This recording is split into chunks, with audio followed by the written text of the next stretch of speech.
Welcome, everyone, to another RTF Sunday lecture. So I'm David Gosselin here, standing in for Matt, who is traveling in Deutschland. Did a little trip in Prague as well. We wish them well. Hopefully, they're having a nice time here. It's a beautiful October day here in Montreal. Hope the weather is as nice over there in Alabama. Mr. Hans Schantz. So, brief bio here. Today we have Hans Schantz, who is CTO of the Qtrack Corporation, a company he co-founded to commercialize his work on innovative low-frequency wireless indoor tracking systems. As a small business owner, successful inventor, and scientist, he reduces theory to practice. He figures out and shows how things work, and he applies science to solve real-world problems. His Substack, Ether Science, can be accessed. Ether Science Substack. So Hans, thank you for joining us. I'm going to give you the stage, so take it away. Sure. Well, thank you. I appreciate the opportunity to speak with you this afternoon. I have a pretty lengthy presentation, but we should be able to get through it in fairly prompt order. I'm going to begin by talking about a little bit of history and background on the origins of electromagnetic science. I'll talk about some of the different models we have for how electricity and magnetism work. I'll discuss what went wrong in science going into the modern physics era. And I'll talk finally about how fields and energy have the potential to fix some of the problems with our understanding of physics. Let me begin with history, and I wanted to begin by quoting one of my favorite historians of science, William Whewell, who said that studying history not only reminds us of what we have, but can teach us how to improve and increase our store of science. I'll start with a very long-standing problem in physics, the question of action at a distance versus looking at electromagnetism from a field perspective. I'll run through the background of Newton, Coulomb, and Ampere, how Faraday developed fields, the identification of energy and conservation of energy as a critical parameter. And I'll talk about Maxwell, his equations, what they mean for the concept of an ether, and his successors who really brought Maxwell's theory to fruition, particularly Oliver Heaviside and Heinrich Hertz. To begin with, let's take a look at Isaac Newton. Now, Newton was clear that he had a mathematical theory for universal gravitation, but he had no idea how it worked. That was a point of controversy between Newton and some of his contemporaries, particularly Leibniz. Newton didn't know how it worked. All he knew was he had a mathematical formula that would tend to explain it. But his successors eventually developed an interpretation of Newtonian physics, interpreting it as in an action at a distance format. The concept was of point charges interacting, or point objects interacting at a distance through mathematical force laws. That was brought to fruition by a Jesuit physicist named Roger Boscovich, who interpreted Newton's physics strictly in terms of everything being point particles interacting at a distance through force laws. Maxwell commented that that was basically the culmination of the Newtonian paradigm, was this view put forward by Boscovich. It was very influential in its time. Now, as people began making mathematical investigations of electricity and how it worked, they discovered that it could fit into a Newtonian template. Coulomb made some very precise measurements of the inverse square law, and using a torsion pendulum and a variety of other very sensitive instruments. And he discovered that the electric force law looked a lot like the Newtonian law for universal gravitation. So that brought that Newtonian concept into electricity and magnetism. His successor, Ampere, similarly did experiments measuring current segments, little tiny infinitesimal lengths of current, and working out what their forces of attraction and repulsion were. He demonstrated that parallel currents attract and anti-parallel currents repel, and again, the force is proportional to the inverse distance squared.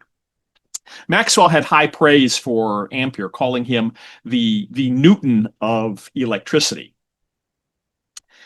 Now, the concept of a field had been around for some time. One of the earliest depictions of a field was from Niccolo Cabeo back in the 17th century, who noted that you had both attraction and repulsion electric effects. And he drew this picture that I've shared, trying to depict this magnetic influence from around a lodestone. Maxwell observed that the laws of action and reaction and the forces involved in electromagnetic physics were developed by people through an action at a distance kind of perspective. But the person who really changed that and got back to this concept of fields was Michael Faraday. Faraday was a meticulous and thorough experimenter. For instance, he developed a technique where he would take a sheet of wax paper, heat it up, sprinkle it with iron filings. He would place it on a magnet or on some other electrical system or magnetic system that he wanted to study, and then he would allow the wax to cool and lock in the pattern of the iron filings. And that's how we have all these wonderful diagrams that Faraday generated of the field patterns for different magnets. Now, this is the field pattern, one of Faraday's analyses of a bar magnet. You can take a look at what he did for a current. This is a current coming up out of the paper. If you've studied electricity and magnetism, you know the magnetic field, which I'm denoting H here, circles around that current in the same orientation as the fingers of your right hand will curve around your thumb. This is what that looks like in a cross-sectional perspective, where you've got one current going down and one going up to make a loop. And Faraday not only studied some of these basic configurations, he made some original discoveries. For instance, he investigated the physics of what's called paramagnetism and diamagnetism. A paramagnetic object tends to attract magnetic fields, a diamagnetic object tends to repel them, and Faraday captured that behavior in his diagrams.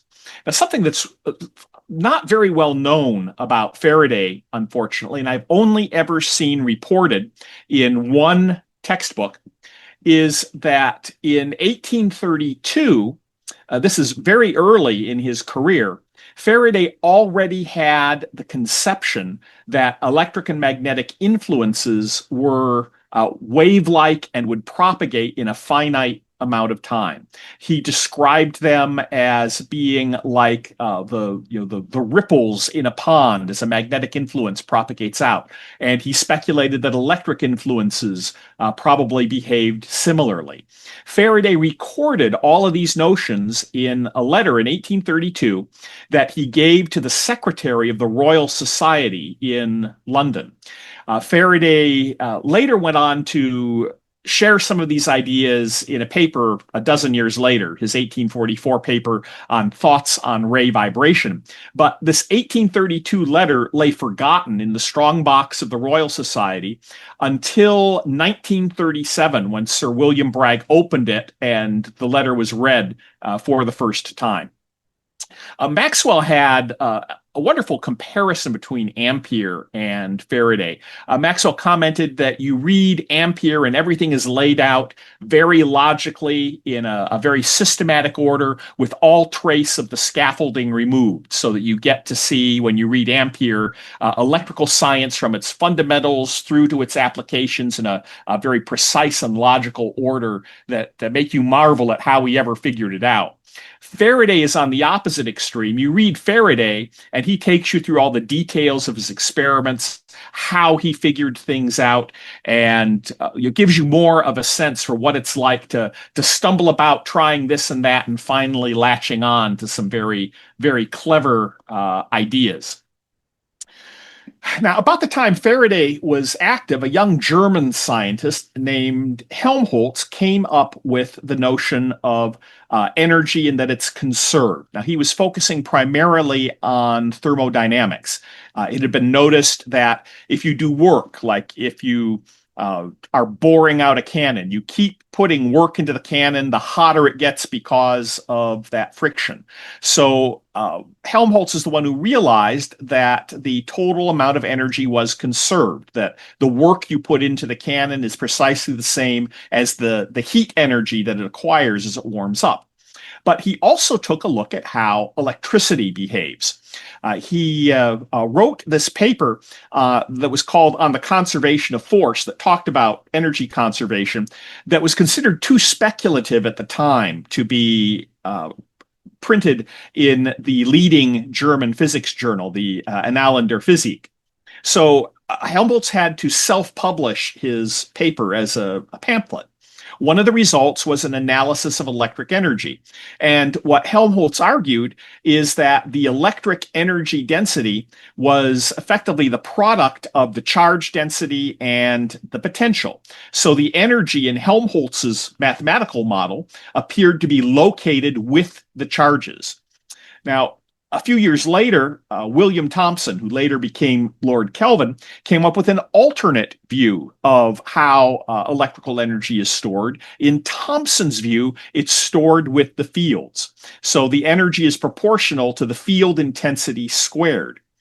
It's fascinating that these two different mathematical approaches with completely different physical interpretations can be shown to be mathematically equivalent. The one is equivalent to the other, but they have profoundly different physical interpretations. The Helmholtz interpretation says energy is associated with charges and makes it very difficult to have any mechanism for how energy gets from one place to another place.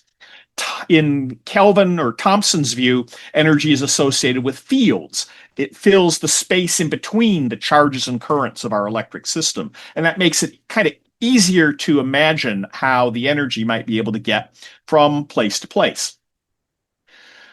Well, that was one of the key ideas that Maxwell latched onto as he developed his equations. Maxwell's actual equations were a pretty complicated set of 20 different expressions that you can see there to the left. What we now today call Maxwell's equations, the nice, beautiful, streamlined four vector equations, those were actually due to Heaviside. For a time, they were called the Heaviside-Maxwell equations, but over time, people started ignoring and forgetting about Heaviside and have just started referring to them as the Maxwell equations. And Heaviside was able to do that because he was one of the pioneers of vector theory, which allowed expressing the vector field math associated with electricity and magnetism in this very, very compact fashion. But the upshot of Maxwell's work integrating all of these equations from his predecessors, people like Faraday and Ampere and Gauss, the upshot was that Maxwell's theory predicted that you could have an electric wave and a magnetic wave working together to give rise to an electromagnetic wave propagating through space. And this is a depiction of how that would look, kind of breaking down the two components, the electric and magnetic waves. They operate at right angles to each other. And when they're combined, you get an electromagnetic wave, which now we know is associated with how light works, how radio waves work, and so forth. Now, Maxwell's view on all this, as he was developing his theory, he developed a bunch of rather elaborate models for how the energy and the tensions and the forces were stored in space. Things including imagining different cog wheels and gears in space that are spinning or turning.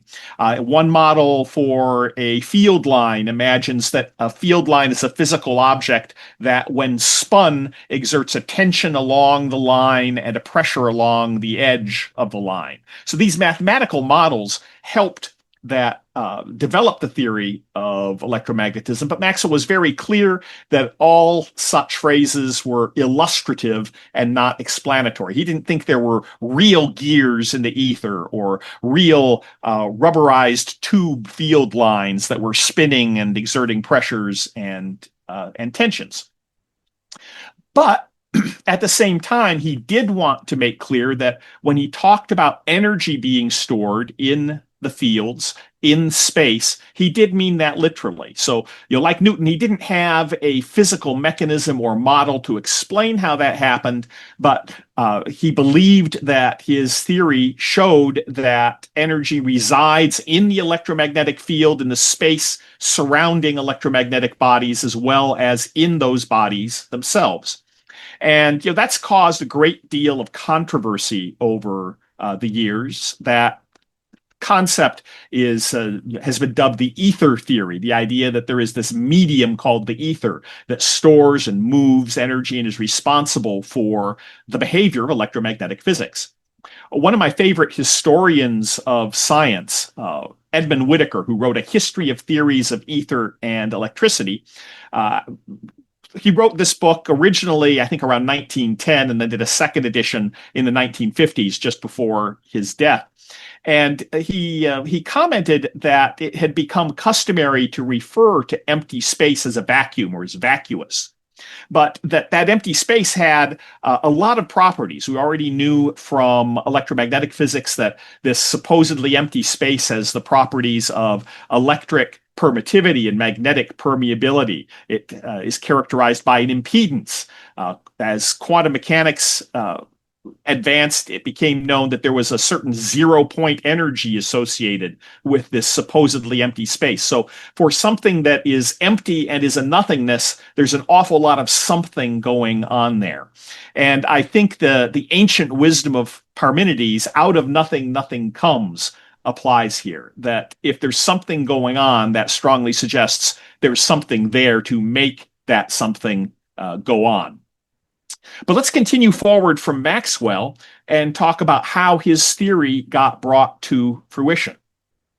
Now, the mid-19th century was an exciting time in electric and magnetic physics. It was the leading edge science of the day, and one of the leading applications was telegraphy. There's a wonderful book by Tom Standage, The Victorian Internet, that lays out it's kind of a cultural history of telegraphy that draws parallels between the telegraphy of the 19th century and our modern day internet culture, in terms of having people interacting online at a distance through, in the 19th century case, this medium of the telegraph.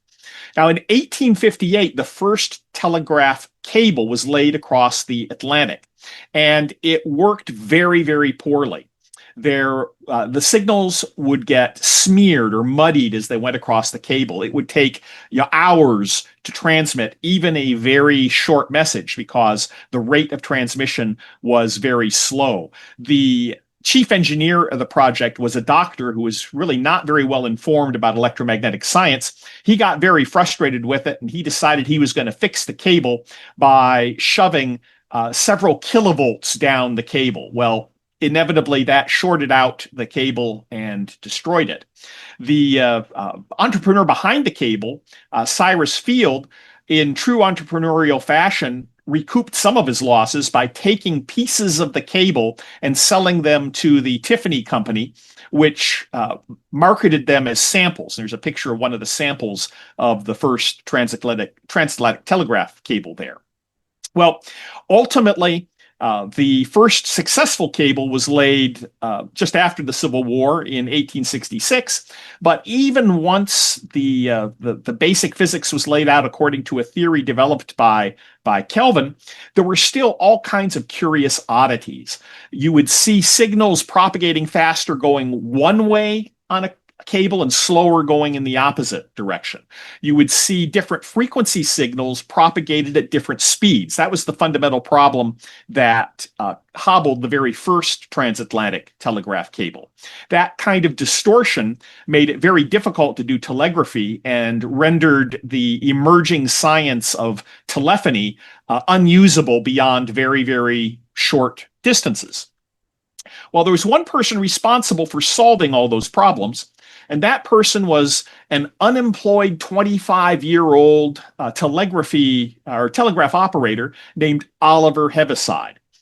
He developed what was called the telegrapher's equation. And the fundamental physical relationship behind that, Heaviside identified that you needed a balance of electric and magnetic energy in order to have waves move in a distortionless fashion down a telegraph line. Most of the cables tended to be very capacitive. They stored more electric energy than magnetic energy.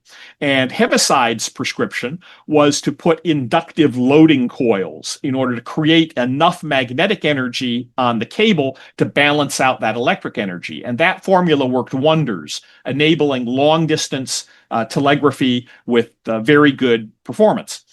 Heaviside tried to publish his theory working with his older brother Arthur, who was himself a very talented telegraph operator and engineer.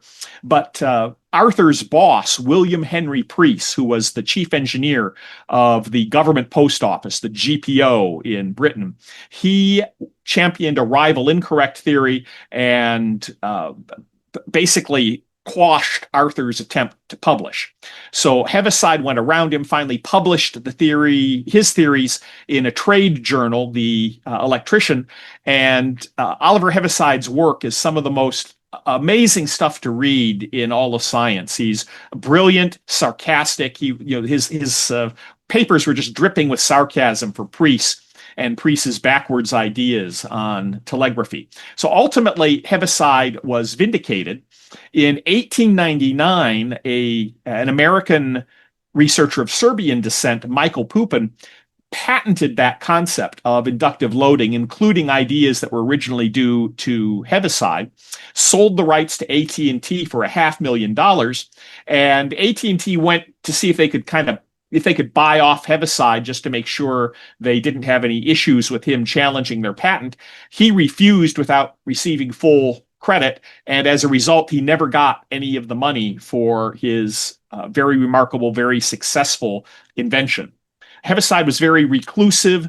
He, in his later years, he would stay in a house with the heat cranked up to, very, very high levels, wearing a kimono, painting his fingernails, using rocks and tree stumps as his furniture, lived a very eccentric lifestyle, but a very brilliant man who did a lot of great work on electromagnetism.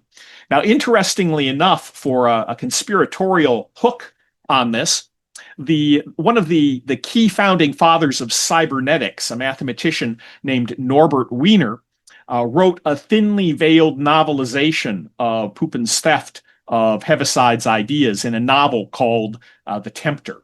So that incident's well known in technocratic circles. Heaviside didn't just work on the telegrapher's equation. He had a whole range of interesting research, interesting developments he had a hand in.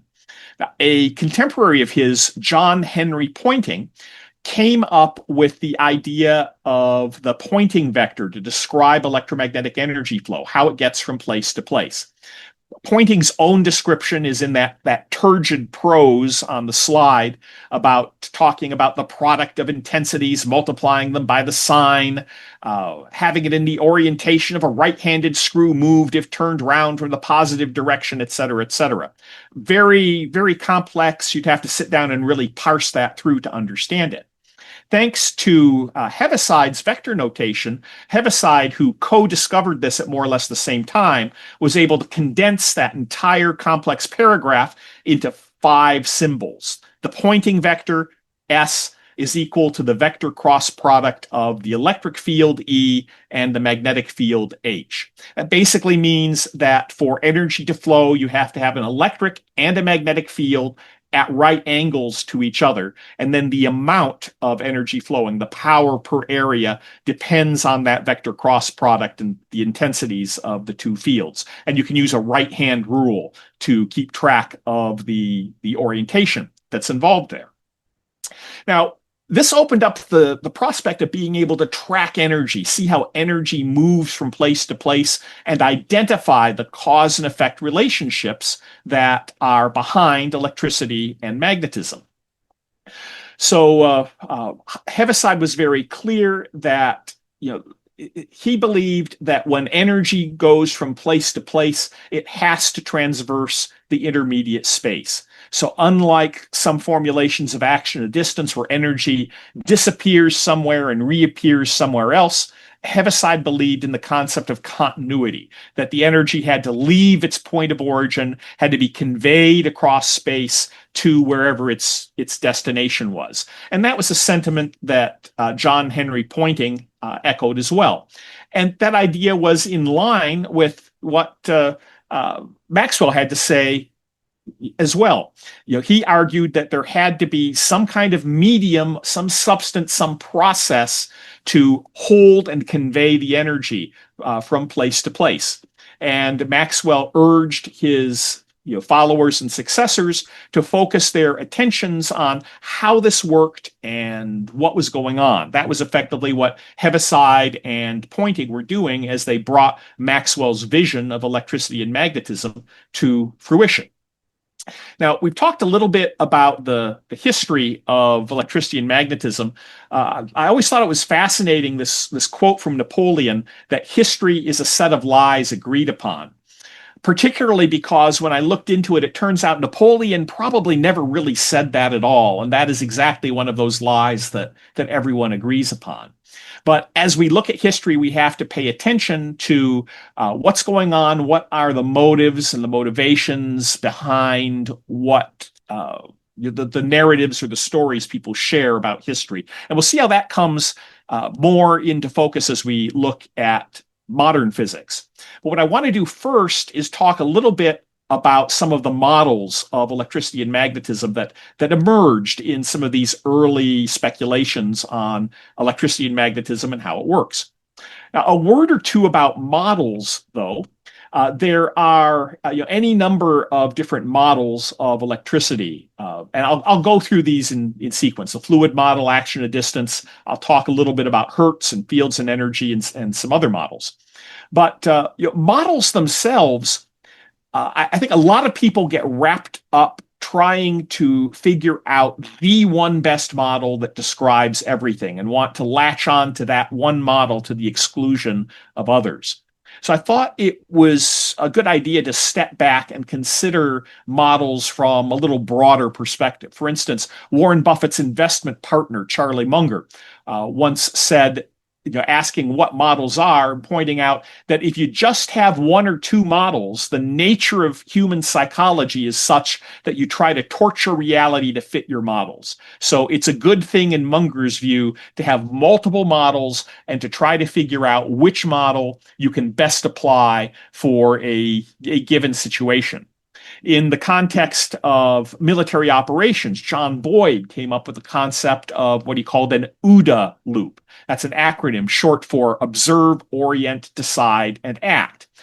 He summarized this as the steps of a decision process that, in his context, a fighter pilot has to take during a dogfight. And his point is you have to be able to run through this process and make your decisions and decide your actions faster than your opponent in order to succeed. And the way you interpret your observations in order to orient yourself is through doctrines or models. And he pointed out if you've only got one doctrine, you're a dinosaur, period.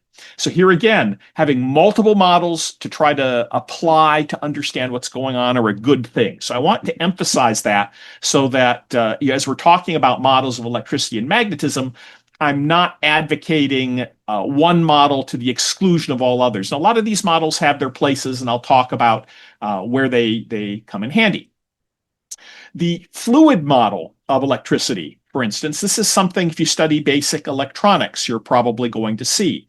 In this model, we treat wires as being a little bit like pipes, and electricity as being a little bit like a fluid that flows through the pipe. So an electrical current is like electric fluid throwing through the pipe that's made by the wire. And when it gets to a resistor, it does some work. Well, that's just kind of like a turbine, taking the flow of that electrical fluid and turning it into work and dissipating it as heat. That fluid flow model works very well for understanding electric current, but it starts to break down as you consider the many ways in which electricity in general and electric circuits in particular interact at a distance. For instance, if you take a look at the losses in a wire, you discover something called the skin effect. The outside of a wire heats up before the inside of the wire does. And in fact, there's a whole branch of electrical engineering that looks at how to design wires in multiple strands to try to minimize those skin effect things from happening. That's called Litz wire. I've got some examples here, the blue, gold, and red wires on the slide.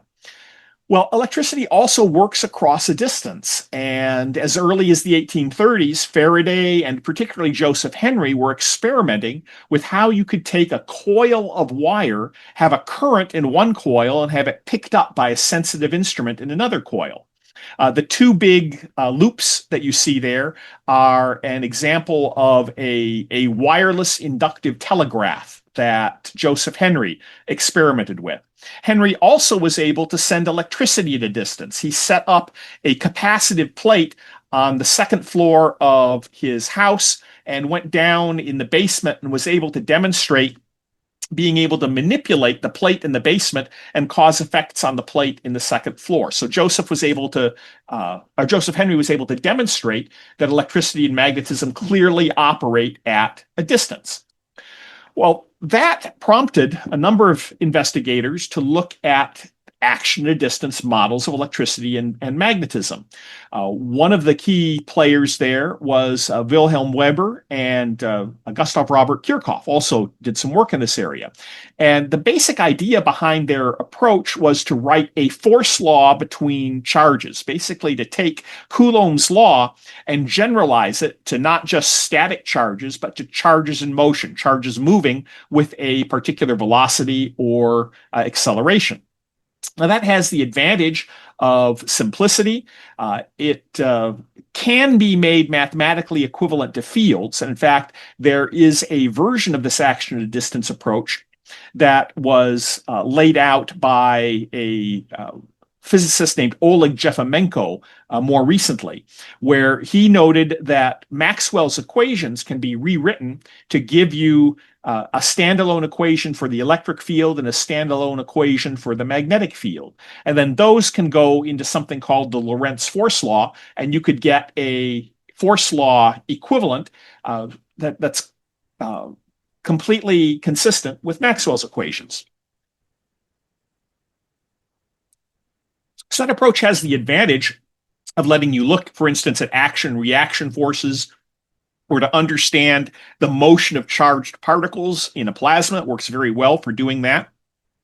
Interestingly, there's a disconnect, and the Weber version of action at distance doesn't align with the Maxwell version, and there are a number of people busy investigating that. In fact, I understand Andre Assis is going to be on next week, and that's an area he's done a lot of very interesting work looking at. Now, from my perspective, as an antenna engineer, I'm not looking at the motions of charges and the forces between them.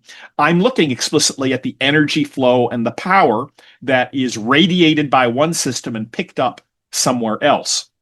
The action at distance approach has trouble modeling that. It doesn't lend itself well to a process or mechanism connecting these charges. There's the issue of propagation speed in action at a distance. Normally, that's just taken to be the speed of light. And it can be very difficult to model energy transfer or antennas. From an antenna perspective, we're looking specifically at say, a transmit system where we're picking off a little tiny piece of the energy or the power that it's radiating in a way that does not affect the transmitter. So we don't have to worry about action, reaction, or what the effect of our reception might have on the transmitter. That is something that is taken account of in this action at a distance approach. So if we look at the fields approach, we can understand how an electric circuit works by taking a look at the fields around it and understand that the wires don't carry the energy.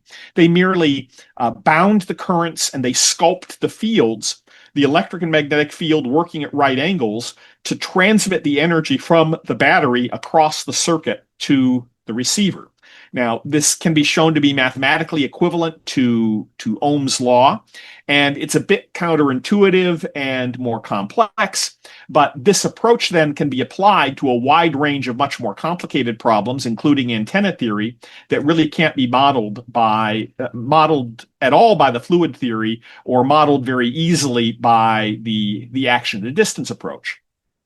So in the fields and energy approach, for instance, if we have two wires with equal and opposite currents, we get the blue magnetic loops around them. We have the red electric field lines. They're at right angles to each other, and they're guiding the energy flow along those two wires. And it takes some time and some practice to get familiar with the field notations, but once you develop an intuition for it, it's very easy to see what's going on in even a very complicated system like this. Well, it was about the time people were arguing about the fluid theory of electricity and whether Poynting and Heaviside were right about their theory for how energy flows, that a German researcher named Heinrich Hertz did some just remarkable work to demonstrate the existence of electromagnetic waves. He was a very talented experimenter. He set up transmitters and receivers, set up standing waves inside his lecture hall, and used a loop antenna as his sensor. He would go around in the dark looking at the glow that he would pick up in the terminals of his loop antenna, identify where the nodes or antinodes were, use that as a measurement of wavelength. And because he had an idea of the frequency, he was actually able to measure the speed of light just using that process of looking at the glow on his terminal for his loop antenna in a dark lecture hall. Really a brilliant use of some very sketchy equipment to get a lot of good science out of it. But Hertz was more than just an experimentalist who was able to detect and measure and determine the properties of electromagnetic waves. Hertz also was a theoretician and studied the field patterns and described how dipoles work. A dipole is the simplest radiating system. It's equal and opposite charges, or equivalently a small current loop. And as it oscillates, it creates patterns of electric and magnetic fields that decouple, that radiate away, and give rise to this electromagnetic radiation. So in my view, you can really look at electricity and magnetism from three different perspectives. You have charges and currents that give rise to fields, and the fields, electric and magnetic fields, that exert forces upon the charges and currents and tell them how to move.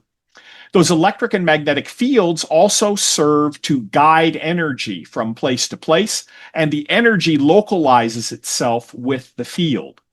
And finally, energy does work on the charges and currents, sets them into motion or slows them down and absorbs the energy into the field.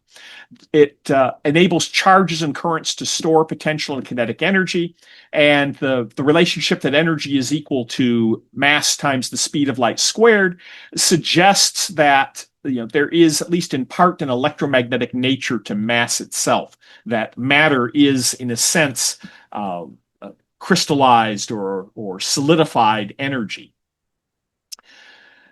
Soon after Hertz did his work, a gentleman named William Crookes, who Matt has spoken a lot about for his occult and more esoteric connections. Crookes was also a very good experimentalist who invented what was called the Crookes tube. We now call this a cathode ray tube. The idea was to create an electrode that would emit a beam of what we now know are electrons. J.J. Thomson took that concept and was able to deflect the beam of a cathode ray tube with a magnet, work out the charge to mass ratio, and develop some of the first measurements on electrons and identify that electricity was quantized into these little particles that he dubbed electrons. Thomson also took some ideas originally due to Heinrich Hertz and developed a simple model for understanding radiation fields and how they work. In his model, he assumed you have a point charge with fields radiating in any direction. So the point charge is originally at O prime in that figure next to J.J. Thomson. If we move the charge to point O, we get that influence propagates out at the speed of light. And at the point where we have that transition between the old field line, Q prime, and the new field line, Q, there's going to be a transverse component of the field, a kinked field line. And Thomson identified that as the radiation component of the field. And that's a model that is used to this day to help people understand how electricity and magnetism work. Richard Feynman took an approach to calculating the electric field for a moving charge that turned out to be a rediscovery of something that Heaviside had also done. And that's one of the formulas that's taken today to understand the radiation from moving charges. Now, there's a problem with both J.J. Thomson's kinked field line model and the approach that Feynman and others have taken to understand the radiation from a point charge. Both of these approaches assume that the radiation is due to a single charge moving in a particular fashion. But radiation is actually has to be a closed field line. The kinked field line model doesn't replicate that very well. And you really have to have two charges interacting with each other in order to correctly model radiation. It's interesting to consider the Zen cone. That's an idea that you're supposed to meditate on in order to obtain enlightenment. And one of the most famous of them is the idea that you should try to listen to the sound of the single hand. Now, what is the sound of one hand clapping? Well, that's the error of reductionism. You've broken the problem down so far that you've destroyed the nature of what gives rise to applause. You have to have two hands in order to have applause. Well, it turns out the radiation of one charge accelerating makes no more sense than the sound of one hand clapping, specifically because you have to have two charges in order to have radiation. If you try to look at a single charge radiating, you have all kinds of problems. The foremost problem is a problem called radiation reaction, where you give rise to a runaway acceleration and radiation of the charge. So I want to kind of conclude talking about models by just discussing this fields and energy model, which is the one that I've developed that I really like. The idea is if you have an individual isolated field, it guides energy, and there's really not a lot of distinction between them. So you see in quadrants 1 and 3, you've got a wave that's guiding the flow of energy, and they're moving together, the fields and the energy. But when you have two waves interfering, like in the 4th quadrant, the energy flows based on the superposition of those two fields and takes a path being buffeted back and forth by one field or the other. And that's really the basic idea behind the fields and energy approach. Well, now let's talk about what went wrong in modern physics and identify some of the factors that are involved in that. Now, the conventional wisdom that you'll hear is that physicists started with a kind of classical Newtonian certainty, and that's encapsulated by something Laplace identified. Laplace's idea was if you happen to have an intelligence that knew where all the particles in the universe were and what all their velocities were and what all the forces and accelerations on them were, well, you'd have omniscience. You'd have a completely deterministic model for how reality would unfold from there. And then in the conventional wisdom, the discoveries of atomic physics led to the recognition of quantum uncertainty and the concept that you cannot possibly calculate the future knowing the present, that in a deep and metaphysical sense, reality is unknowable, reality is statistical in nature. So that is the conventional wisdom. But now let's go back and review exactly what happened and identify, where things got off track and how people came to that opinion. Well, you have to go back to Michelson and Morley, who did a very famous experiment with an interferometer trying to detect the motion of the Earth through the ether. Their theory was they would see fringe shifts as light moved at a different speed in their interferometer going one direction relative to the other. They didn't see anything within the context of the experimental error, and that led a lot of people to wonder what was going on. Heaviside had predicted a moving electrified sphere would contract along the axis of motion. Fitzgerald took that concept and speculated that Michelson-Morley's interferometer was contracting in the direction of motion. Another physicist named Larmor predicted that there would have to be a time dilation associated with moving at high velocities, close to the speed of light. And Lorentz developed coordinate transformations to mathematically describe this very precisely. In 1904, Poincaré coined the term the principle of relativity to describe this, and he predicted we'd have to have a new mechanics in which the speed of light cannot be exceeded. So all this work was done in a bottom-up kind of way, drawing upon the discoveries of electromagnetism and trying to work out what the electrodynamics of moving bodies would look like.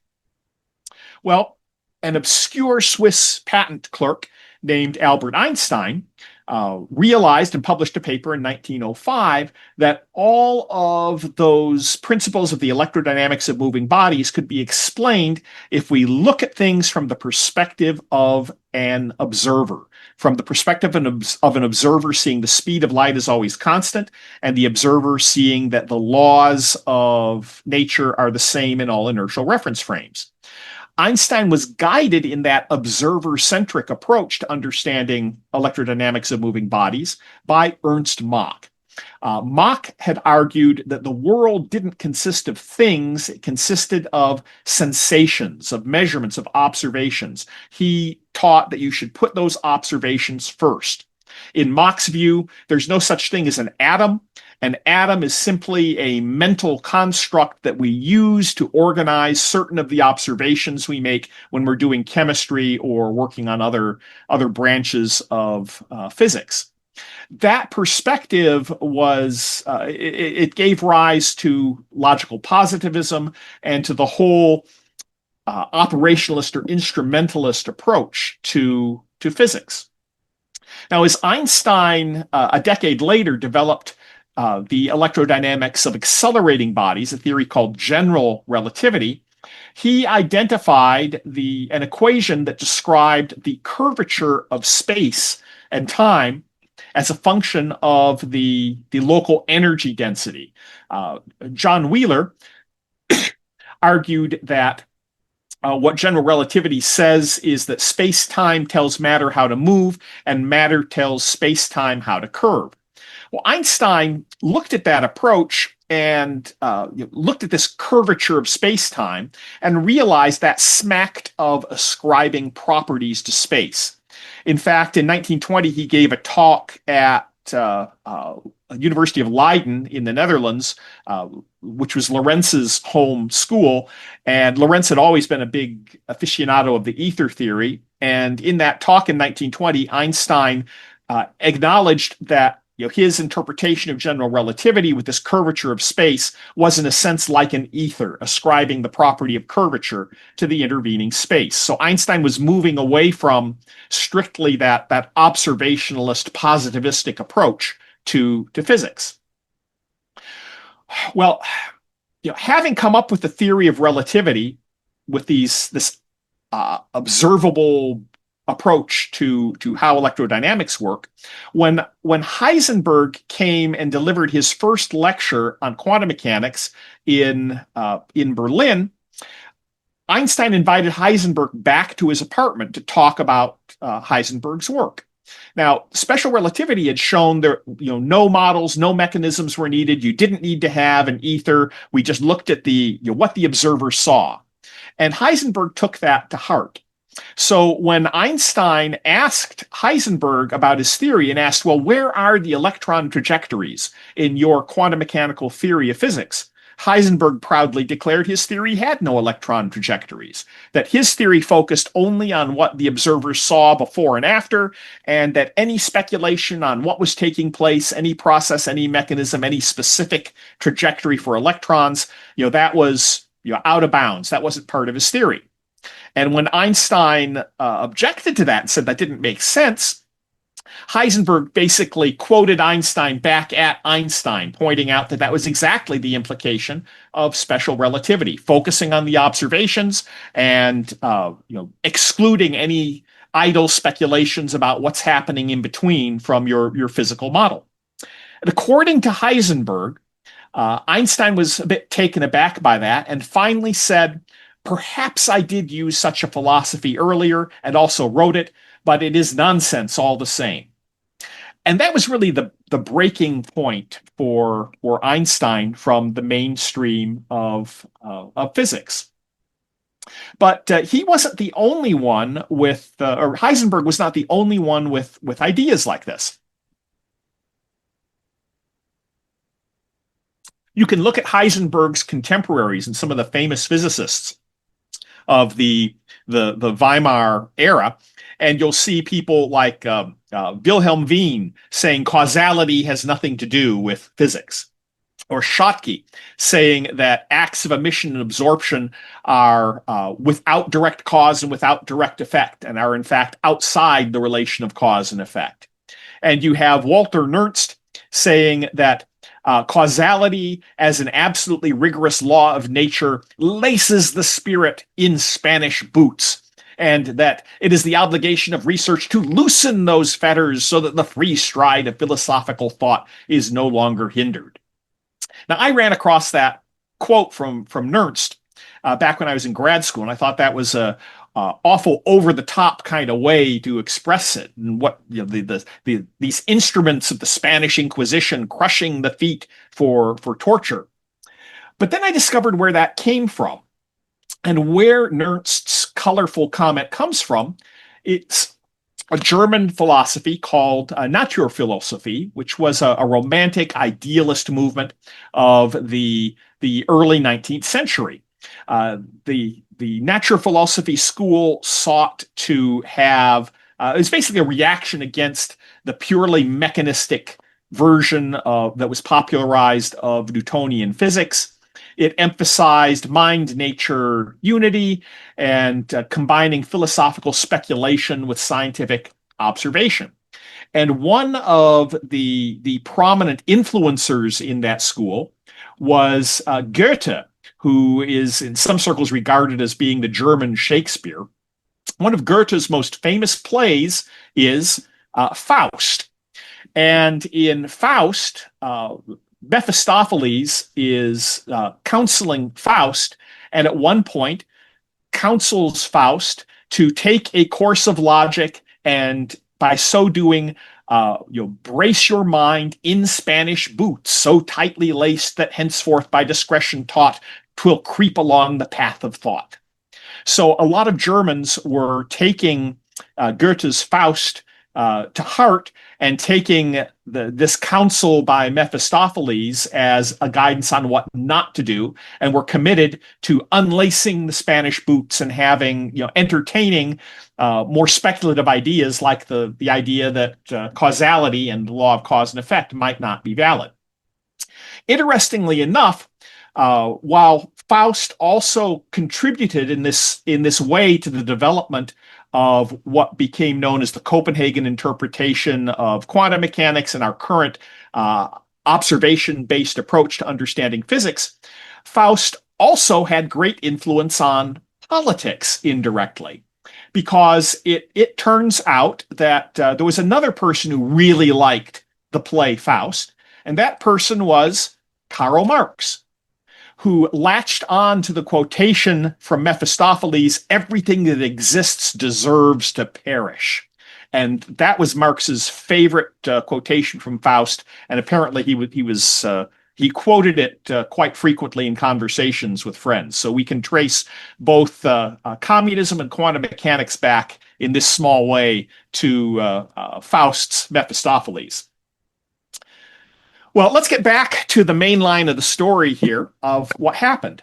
It was very interesting for me to discover in the 1920s, as I was reading all of these biographies of physicists and what they did. All the American physicists all got a fellowship from the Rockefeller Foundation to go and study with Niels Bohr at the Copenhagen Institute in Denmark. And then when I looked into it, it turned out the Rockefeller Foundation also funded the Copenhagen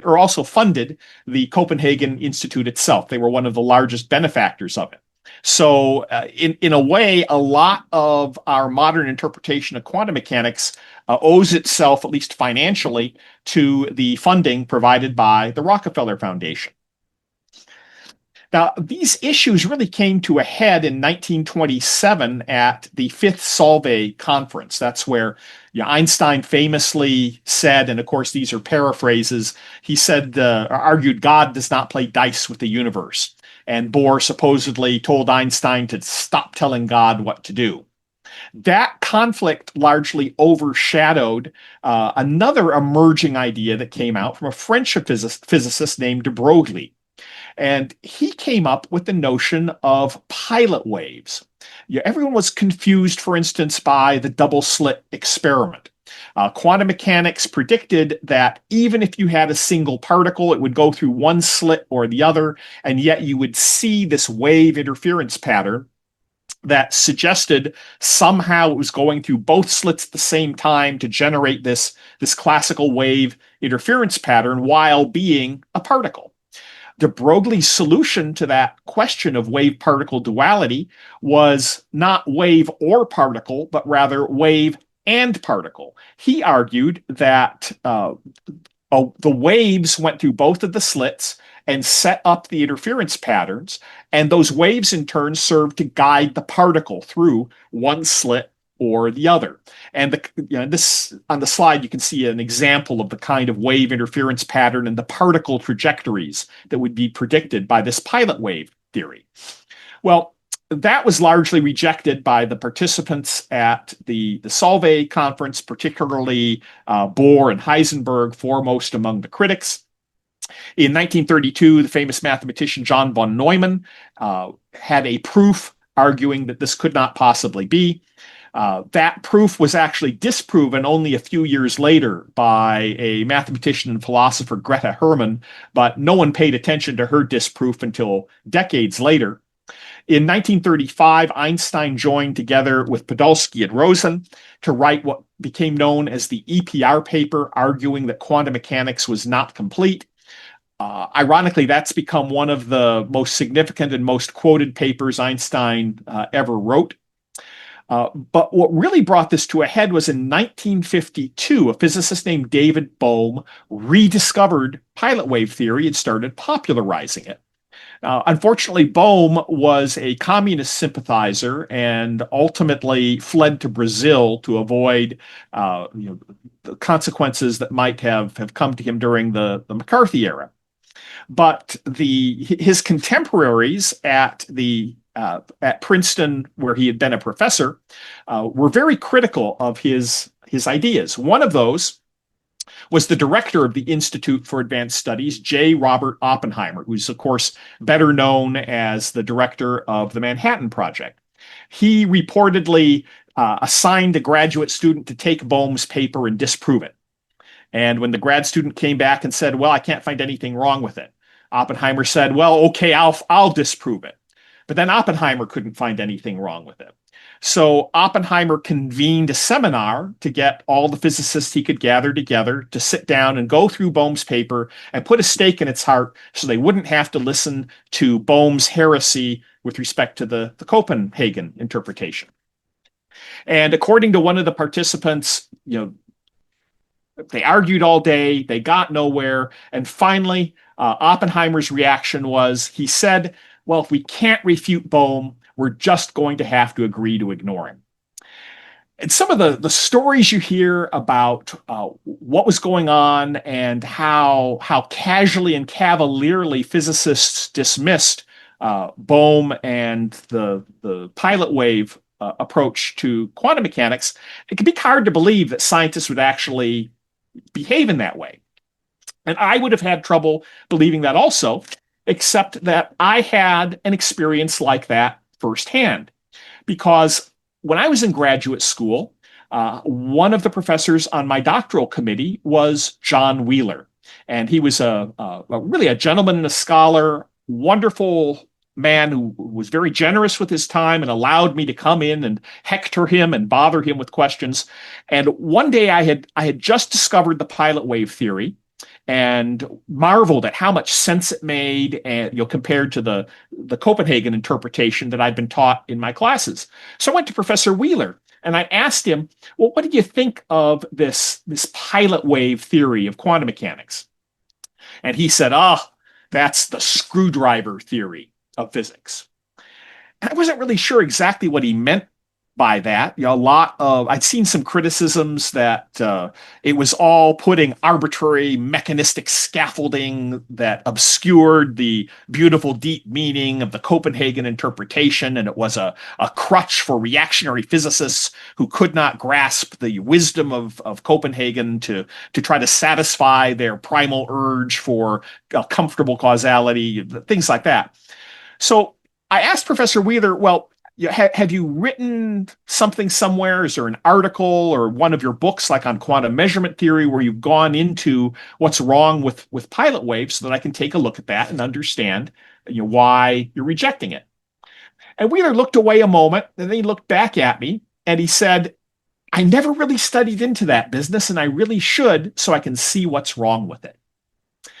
And that was really the point where I realized that a lot of physicists, Wheeler included, and his contemporaries, had just kind of arbitrarily dismissed alternative approaches to quantum mechanics. And I'm not the only person who's noticed that. The Nobel laureate particle physicist Murray Gell-Mann observed that Niels Bohr brainwashed a whole generation of theorists into thinking the Copenhagen interpretation answered all the questions. So this is one strand of what went wrong in modern physics, this prevalence of the observer-first positivistic approach to physics to the exclusion of more deterministic approaches like pilot waves. Another problem is what I call the theory-practice divide. In 1941, the most prominent book on electromagnetic theory was Stratton's text. This is a 1941 text. It covered a lot of very good, very practical, applied electromagnetic topics. The physicists at the Manhattan Project and the engineers at the MIT Radiation Rad Lab developing radar, they all used this book as their electromagnetic Bible. Fast forward to my generation of physicists, and I was taught out of this book by Jackson, which I understand is still, the third edition now is the standard book that is being used in a lot of graduate schools. But you can go through the table of contents and compare the topic coverage. And what you'll discover is that if you look at the topics in Stratton and compare them to the applied electromagnetic topics in Jackson, a lot of those topics are not there. Jackson presents an atrophied and cut down list of the applied electromagnetic topics that were present in the textbook from 80 years ago. So, and this was kind of a shocker for me when I realized it. In a very real sense, today's physicists are less well informed about practical applied electromagnetic applications than their predecessors of 80 years ago. And that theory practice divide, I think, has hurt modern physics in understanding and correctly interpreting electricity and magnetism and how it works. Another problem is modern theoretical physicists are very fond of what they call natural units. To simplify their bookkeeping, they just set all kinds of constants equal to 1. The speed of light is equal to 1, the gravitational constant is equal to 1, Planck's constant is equal to 1, and so forth. Now, of course, that has the advantage of simplifying your equations and making it a little easier to see what's going on, focusing on direct proportions and relationships. But of course, if you drop those constants, it gets very hard in order to calculate results. You have to add the constants back in order to do anything real, to make a prediction of a particular measurement. And having the constants in is kind of like having a parity check bit in a packet of data. It allows you to have a way to double check that your calculation makes sense, to see if the units line up correctly in your final result. If you've dropped all the constants out, you can no longer do that. And more important, it causes ambiguities and confusions, because if you're using natural units, you're going to be led to assume that the free space permittivity and permeability are equal to 1, and therefore the impedance is equal to 1. In other words, that the impedance is always a constant value for electricity and magnetism in free space.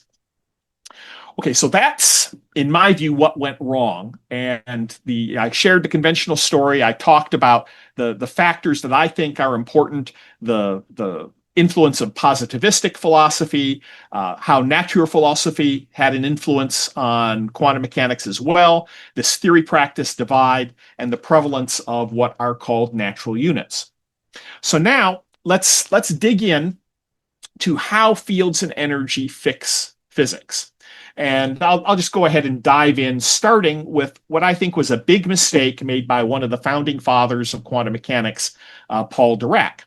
Feynman observed physicists all read Dirac, which was read Schiff, which is a leading textbook on quantum mechanics, but they all quote Dirac. That was because of his prestige as a founding father of quantum mechanics. In 1933, he received the Nobel Prize for his contributions to quantum physics, along with Werner Heisenberg and Schrödinger. And there's the three of them with their, I guess, wife in one case and mothers in two other cases, in Stockholm at the train station, arriving to pick up their 1933 Nobel Prize. Well, what Dirac said was that photons can never interfere with each other. And his rationale for saying that was that, let me go ahead and just jump from the wall of text to a figure to explain it a little more clearly. His rationale was that if you have a constructive interference, you're adding the two photons together, and we know that the energy goes as the field squared. So if we have twice the field, we have 4 times the energy.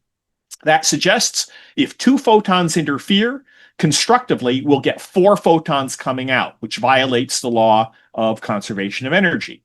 And similarly, if we have 2 photons interfere destructively, well, the field goes to 0 and we have no photons going out. Either way, you're violating the law of conservation of energy, and therefore photons cannot interfere with each other. And that was a conclusion that wasn't unique to Dirac. Heisenberg also argued no interaction takes place between different photons. Well, let's step back and just take a look at what's going on there, because the solution to that conundrum is pretty simple with just a little basic vector theory. If we have these 2 waves going towards each other in a way where their red electric fields there are going to combine constructively, what we're going to get is, yes, we get twice the electric field, But notice what happens to the magnetic field. When we have a constructive interference, we double the electric field. We have 4 times the electric energy, but that's because we've canceled out the magnetic field, and all that magnetic energy has changed into electrostatic energy. And that's how the law of conservation of energy is satisfied. In a constructive interference, all the energy becomes electric, and all the magnetic energy becomes electric, and we no longer have a balance of energy. You can see something similar happening in destructive interference. In this case, the electric fields are in the opposite direction. When the 2 waves interfere with each other, the electric field cancels out. We get twice the magnetic field, and all of the energy now is magnetic. And again, energy is conserved. And that's really the reasoning behind how electromagnetic waves interfere with each other. Dirac assumed it was one field that when you doubled had 4 times the energy, or when you canceled out had 0 energy. It's really 2 fields. When you double one, you cancel the other. When you cancel one, you double the other. And that keeps the bookkeeping square for conservation of energy. In fact, you can draw a circle to kind of describe what goes on. If you look at the energy velocity and plot that on the horizontal axis, and look at the difference between the electric and magnetic energy and plot that on the vertical axis. If there's no difference, if you have a balance of electric and magnetic energy, if this normalized Lagrangian L is equal to 0, well, you're on the axis and you have radiation, either in the forward direction or in the reverse direction. If you have a constructive interference, all the energy becomes electrostatic. If you have a destructive interference, all the energy becomes magnetostatic. And you can describe exactly what happens precisely by a particular point on that circle as 2 waves pass through each other and interfere. Now, the puzzle here is, if you take a look at this, the question is, wait a moment, we're talking about static energy as electromagnetic waves move through each other at the speed of light. Well, that energy can't just come to a stop and somehow catch up with something that's moved past it at the speed of light. If you take a close look at what happens, what you see is that the energy slows down, stops, and changes direction. As 2 waves interfere with each other, as they pass through each other, they trade the energy that they're guiding. And we can see this by plotting what goes on in what's called a space-time diagram. If we have 2 identical waves moving towards each other on this transmission line, one coming from the left, one coming from the right, initially, the leading edges of the waves will align constructively and give us this electrostatic node of energy. As they perfectly line up, those waves, and we're plotting the electric fields there, the electric fields cancel out, and we end up with 2 magnetostatic nodes of energy. And then as the waves continue to separate, the trailing edges line up constructively, and we get an electrostatic node of energy. And finally, they continue moving on away. So it looks as though the waves move through each other with no influence, with no difference in the waves before or after they interacted with each other. But if you use classical electromagnetic theory and study the energy flow, what you discover is the waves actually traded energy, and the energy originally going forward is now going in the reverse direction. Ironically, Oliver Heaviside, back in his electrical papers, came very, very close to capturing the physics that is associated with this behavior. And he described what was going on, about how, now he was talking in terms of voltage and current instead of electric and magnetic field, but he pointed out how they would be doubled or annulled, and how the energy would become all electric or all magnetic. But ironically, he didn't take it the next step to point out that the energy flow would actually switch from one way to the other direction. He didn't notice that the waves would be exchanging energy. And you can see that white dashed line on the space-time diagram. None of the energy passes through that line. The energy effectively bounces off each other. You can see that kind of thing happening in a sine wave also. This is something that I came across in a paper by Gerald Kaiser, where he pointed out if you have equal and opposite sine waves, you have these nodes of magnetostatic and electrostatic energy. So if we have equal and opposite waves, we have one moving forward and we have another wave moving backwards at the speed of light, then the influence of those two is to make the energy oscillate back and forth. There's no net movement of energy, although on average it's oscillating about a quarter wavelength back and forth every quarter period between those interferences. If we make one wave a little bit bigger, so in this case, the forward wave is a little bigger than the reverse wave, what you see is you end up with a net energy flow that's just a little slower. And now in this case, the energy flow is slower than the speed of light. The point here is that we can track the different fields and talk about a forward and a reverse wave in the same place, but you have to take a look at the superposition of the two waves to understand what the energy flow is doing. And that energy flow can be taking a completely different space-time trajectory than the waves moving at the speed of light. If we take a look at dipole radiation on a space-time diagram, it looks something like this. So the dipole is in the center.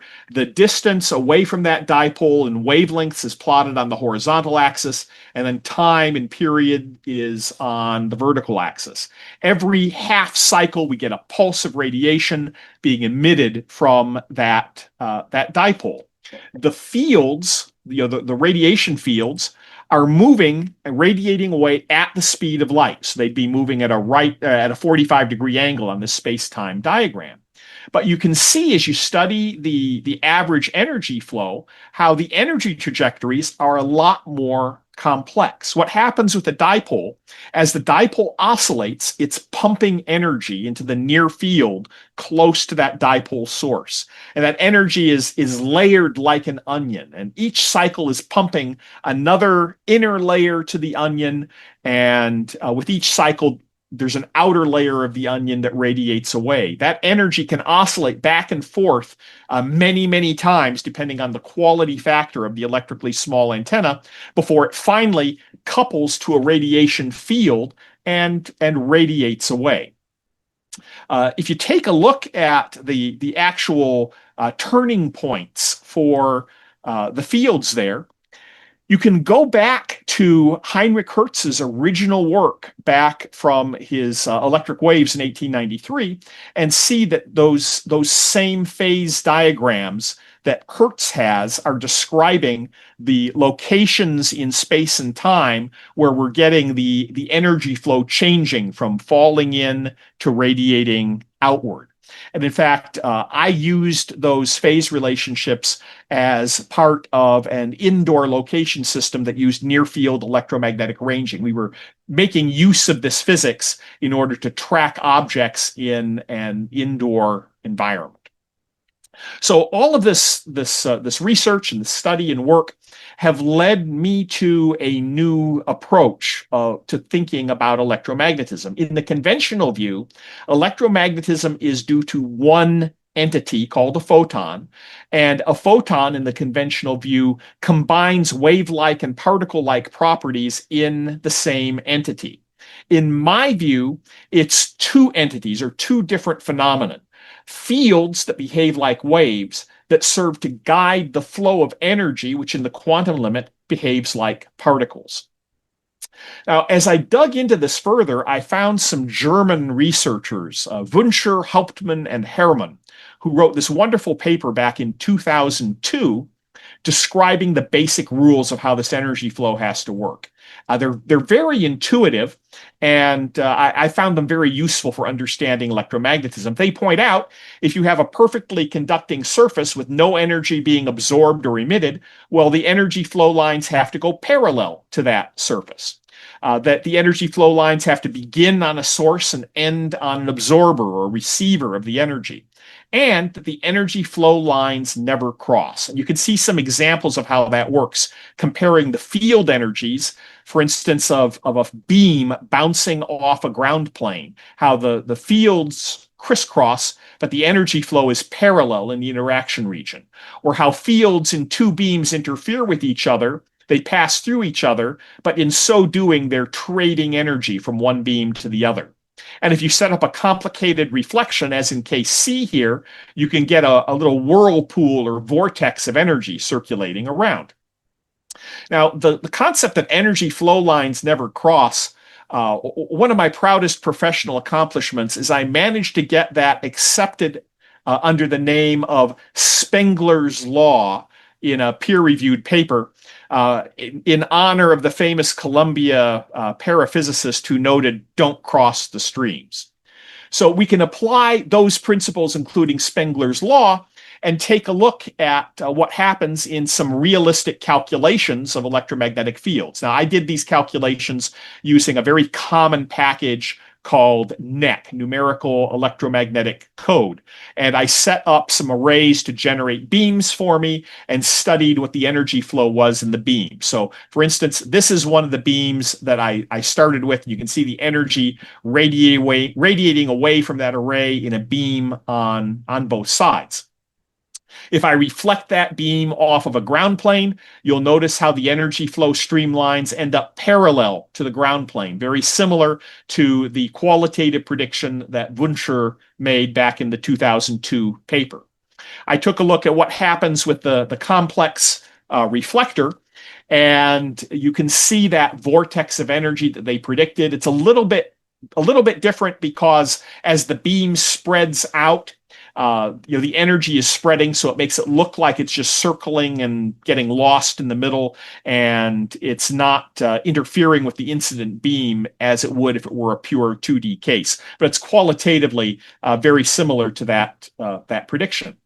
I set up a case, for instance, with an elliptical reflector, where if you looked at it from a physical optics point of view, you'd have all the beams reflecting, like a quarter of the beams reflecting off of that elliptical reflector and aligning at a focal point, and then the other ones just moving off radially from the source. If you look at the energy flow, you can see the streamlines moving along the reflector, changing the direction of the energy flow. And when I looked at two beams crossing through each other, if I had copolarized beams, it sets up an interference pattern, but you can take a look at the energy flow streamlines and see that exchange or trading of energy between the two beams. If you have unequal beams, you can see how one beam ends up absorbing the energy from the other beam and then shedding enough energy to reconstitute the original beam. You can even look at that in a case of cross-polarized waves. In fact, it's actually a cleaner plot because there's less interference in the fields when you're looking at cross-polarized versus copolarized fields. And you see the same thing when you have unequal beams, about how one beam sheds energy and gives up that energy to another. These techniques have been used for a while to model and understand how antennas work. The first person I saw using this technique is Schelkenoff and Fries, who are very famous antenna engineers and researchers. They wrote a book, Antennas, Theory and Practice. They were kind of bad about citing sources, so this might not have been original to them, but I haven't found an earlier source. And what they noticed is if you have a dipole antenna, the energy tends to flow parallel to it before decoupling and radiating away. You can look at more complicated antennas like a 3/4 wave monopole and look at the energy flow patterns.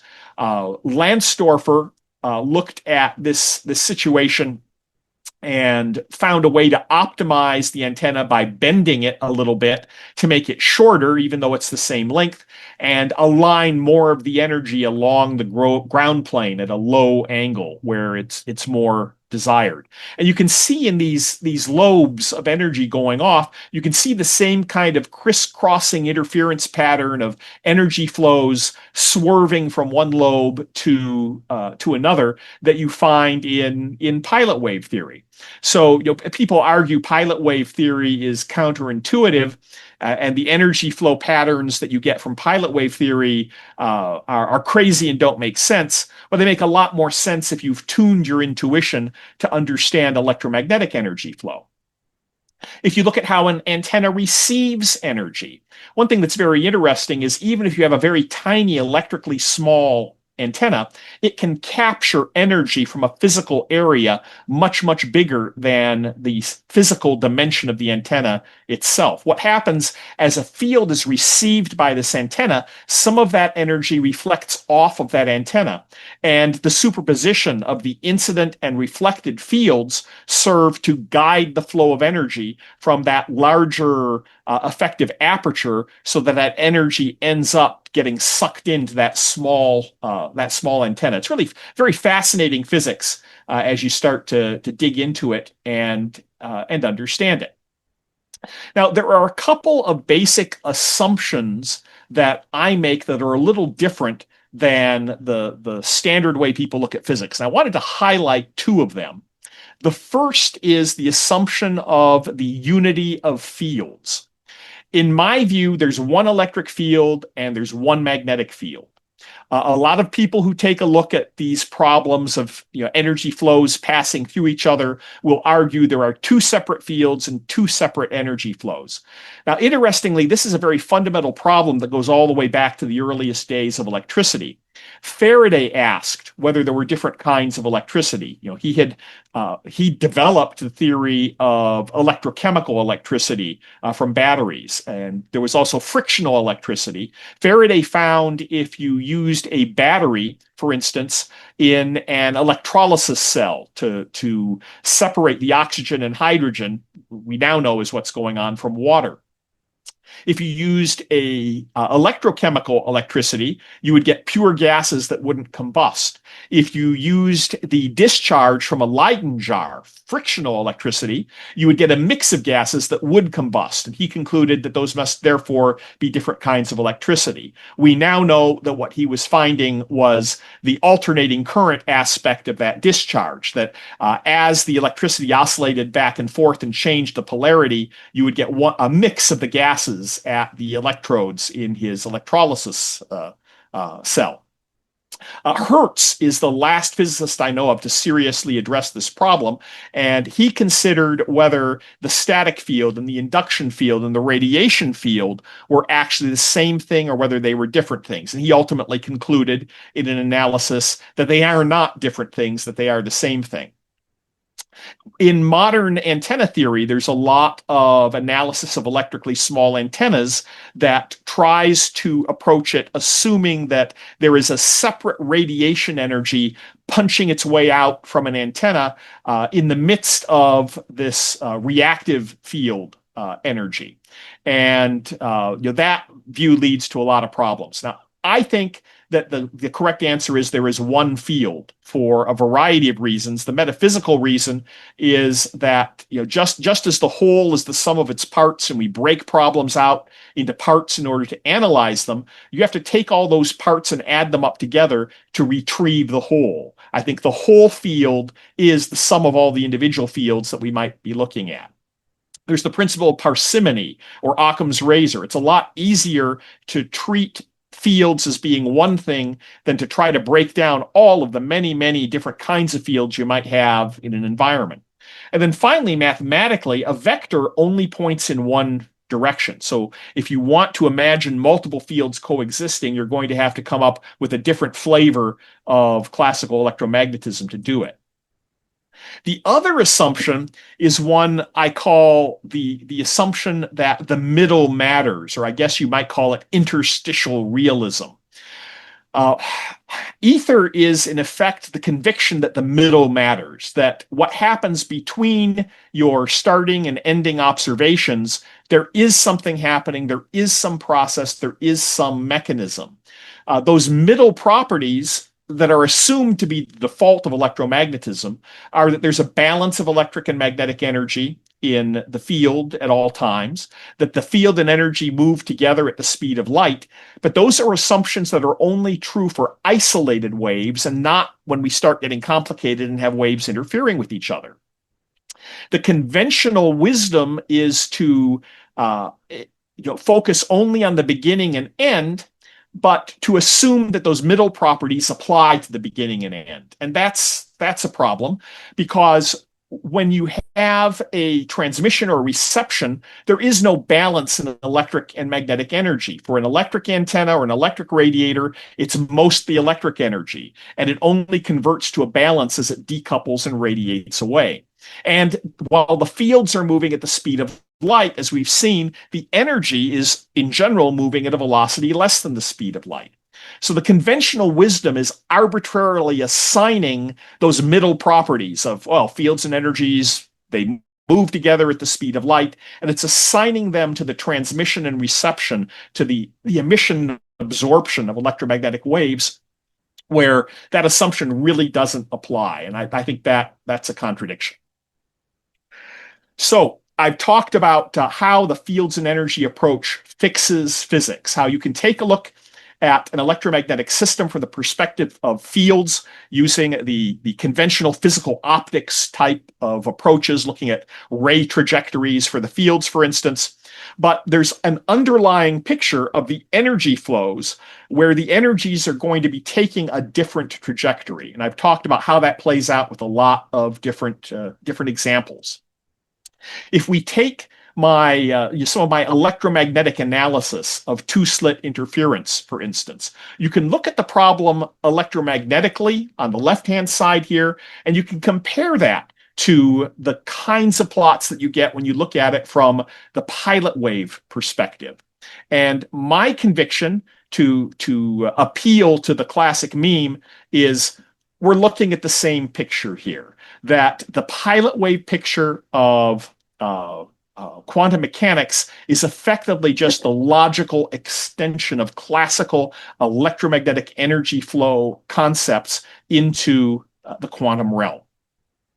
So we've had a very lengthy talk over a lot of subjects here, talking about history, talking about models, about what went wrong, and about how, in my view, fields and energy fix physics. If you'd like to learn more about this, I am writing a 3-part book describing my fields and energy program. The first volume, book 1, will be out soon. I just completed a crowdfund, and I've got books on order to fulfill the crowdfund. I'll end up releasing it probably first week in December.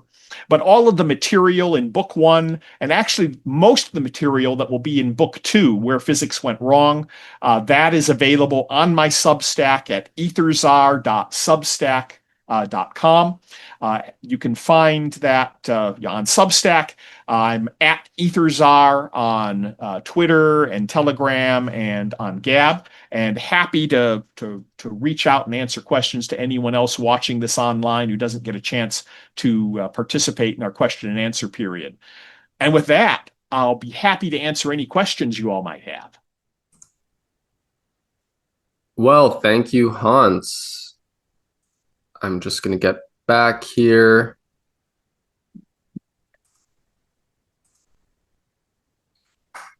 All right, everyone. So if people have questions, they can jump in. Hans, just I guess to kick it off, a few observations here. Tell me if I'm wrong or where you think there's some promise.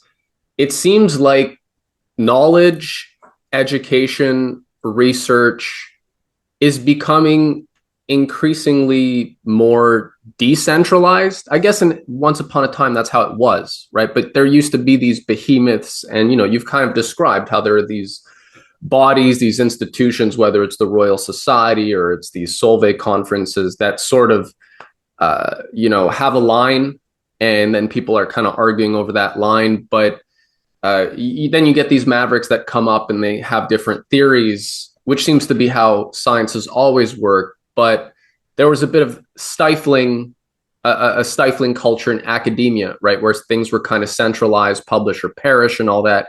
Do you think there's have you noticed a change? Like you seem to have set up your own institution.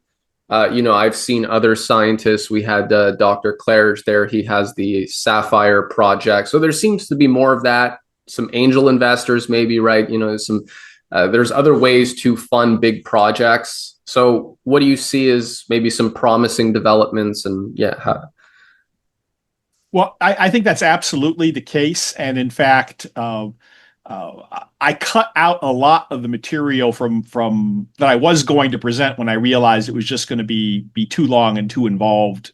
Material you'll find on my Substack, but some of the things I cut out were a number of the examples of uh, how researchers have had to buck entrenched gatekeepers in order to get their theories heard. I mentioned Helmholtz, for instance. The fundamental theory of energy conservation. He couldn't get it published in the leading journal of his day. He ultimately had to reach into his pocket and have printed copies of his theory and send them out to different researchers to make them aware of it before he was able to get traction.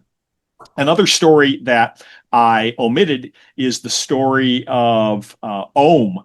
Ohm's law is one of the most fundamental principles of electrical engineering. Voltage equals current times resistance.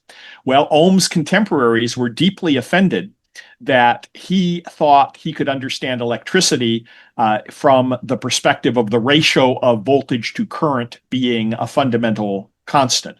That ran in the face of some of the more extreme interpretations of natural philosophy that argued that everything had to be metaphysical. You can't just assign a simple mathematical relationship. There has to be some deep process or metaphysical meaning. I mean, this is a day where, if you believe the story, Hegel proved that there had to be 7 and no more than 7 planets just a few years before Neptune was discovered. So, there were a lot of people approaching physics with their preconceptions and not being willing to listen to people with innovative ideas that defied them. Maxwell, who did all this pioneering work in electricity and magnetism, he's also known for doing work in statistical mechanics, a lot of which eventually led to some of these statistical interpretations of reality. And in Maxwell's case, that the statistical approach made a lot of sense. They were studying gases and trying to treat the motions of all of the myriad atoms or molecules in the gas and treat them on a statistical basis. Well, it turns out decades before Maxwell did that, on 2 separate occasions, researchers came up with effectively the kinetic theory of gases with some imperfections, but largely correct. And on each occasion, they submitted it to the Royal Society, and the Royal Society rejected it and killed their careers before they could even get started. So that kind of thing has been going on for a very long time. Today, modern physics is wrapped up in this cult of scientism, and one of the principal sacraments of the liturgy of scientism is a concept called peer review. And the way they talk about it, you would think this was a foundational bedrock principle of how science is done. But you can look at Einstein, for instance. Only once in Einstein's career was one of his papers peer reviewed. And when Einstein discovered that the editor had sent out his paper to an outside expert to get an opinion, Einstein was so offended that he withdrew the paper and never sent another paper to the journal, the Physical Review, ever again. So peer review really only came into prominence in the last few decades as a requirement for the proliferation of journals out there, no longer having these savvy, brilliant, genius editors who are masters of their entire field, who could look at a paper and say, yeah, this is good, we'll print it, or no, that's bad, let's not print it. Peer review allows that to be outsourced. So a mediocre editor can take the paper, find a couple experts, send it out to the experts, get their expert opinions back, and make a decision based on the expert opinions. And that's allowed a proliferation of journals to appear. The other thing is the centralization of funding. All that government funding is generated or decided largely through peer review panels. And the problem with peer review is anything that is genuinely radical or threatening or controversial is very unlikely to get funded. So peer review reinforces a conformity in science. And that's really, I think, in large part, why there's been such a stagnation, particularly in theoretical physics the last few decades. But you're correct in noting that it's amazing how decentralized science is really taking off. I mean, I just started my Substack. I'm coming up on my second anniversary I think I just passed the second anniversary of my Substack. I've got 3,000 people receiving my updates of my book as I'm serializing it.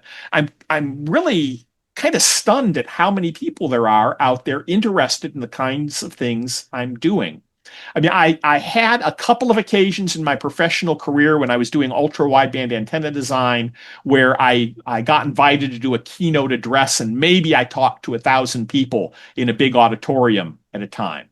More recently, I've been going to a conference and I'll present a paper in a session with 50 people, maybe 5 or 6 of whom actually like what I'm doing and are really engaging with my ideas.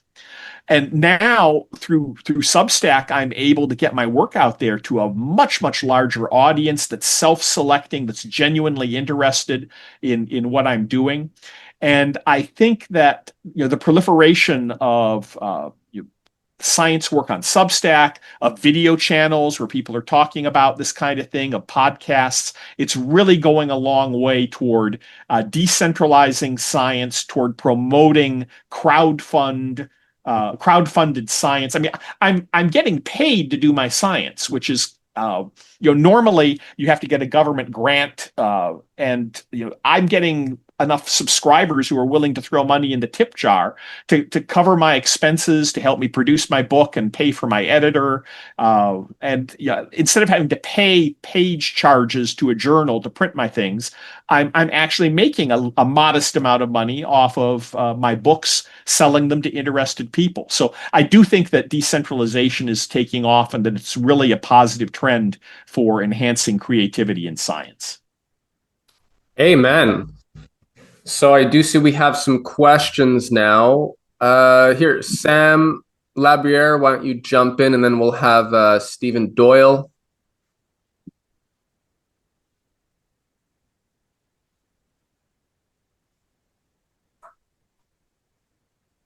Sam, whenever you're ready.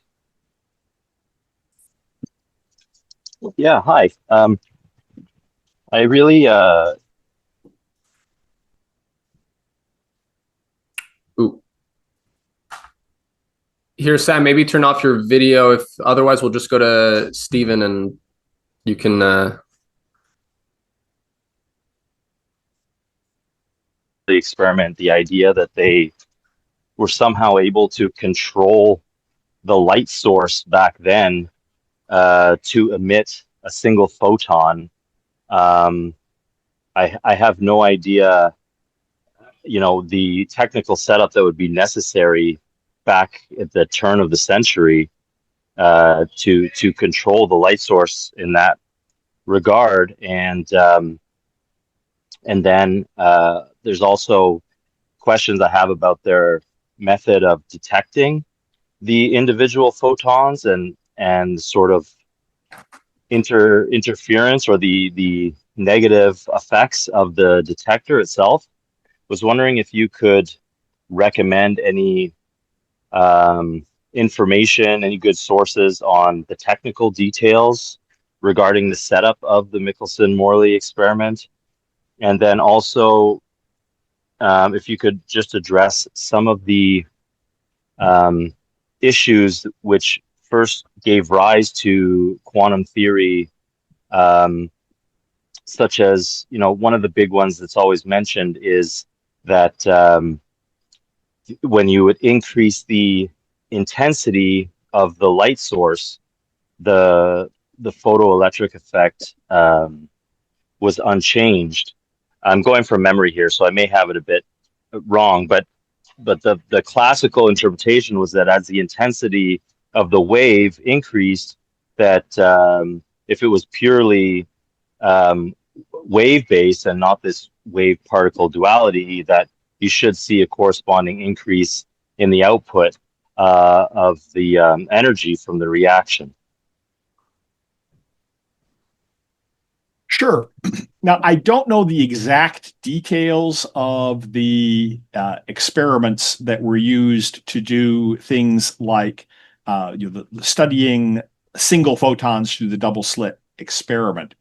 My suspicion is before lasers were available, they were probably using some kind of a lamp with a particular, like a mercury or neon or sodium lamp with a very strong spectral band, isolating that spectral band so they'd have a known frequency, and then just attenuating it through the equivalent of sunglasses to get the intensity down to the point where, calculating the intensity they had, they could say statistically it was extremely unlikely you had more than one photon at a time going through the optical system. Then what you could do is have a detector that might have been as simple as a photographic plate. Otherwise, it could have been a scintillator. I'm not sure what they used that would collect the individual detections. And I think I've seen even in Wikipedia one of the graphics from the original experiment showing the dots and how the dots are clustering in the interference patterns, even though they were made up, made from photons that had passed through one at a time through the double slits. Now, Michelson-Morley is a very interesting, because I'm just getting into this now, and one of the next things I'm going to dive into is studying relativity, because Michelson and Morley did not do a very thorough or rigorous job of proving that there was no motion through the ether and that there were no fringe shifts. They set a pretty relaxed limit on it. It was less than they expected, clearly, but they weren't able to set it at precisely zero. So later researchers, in particular a researcher named Dayton Miller, set up a very, very rigorous version of this experiment on top of a mountain in California.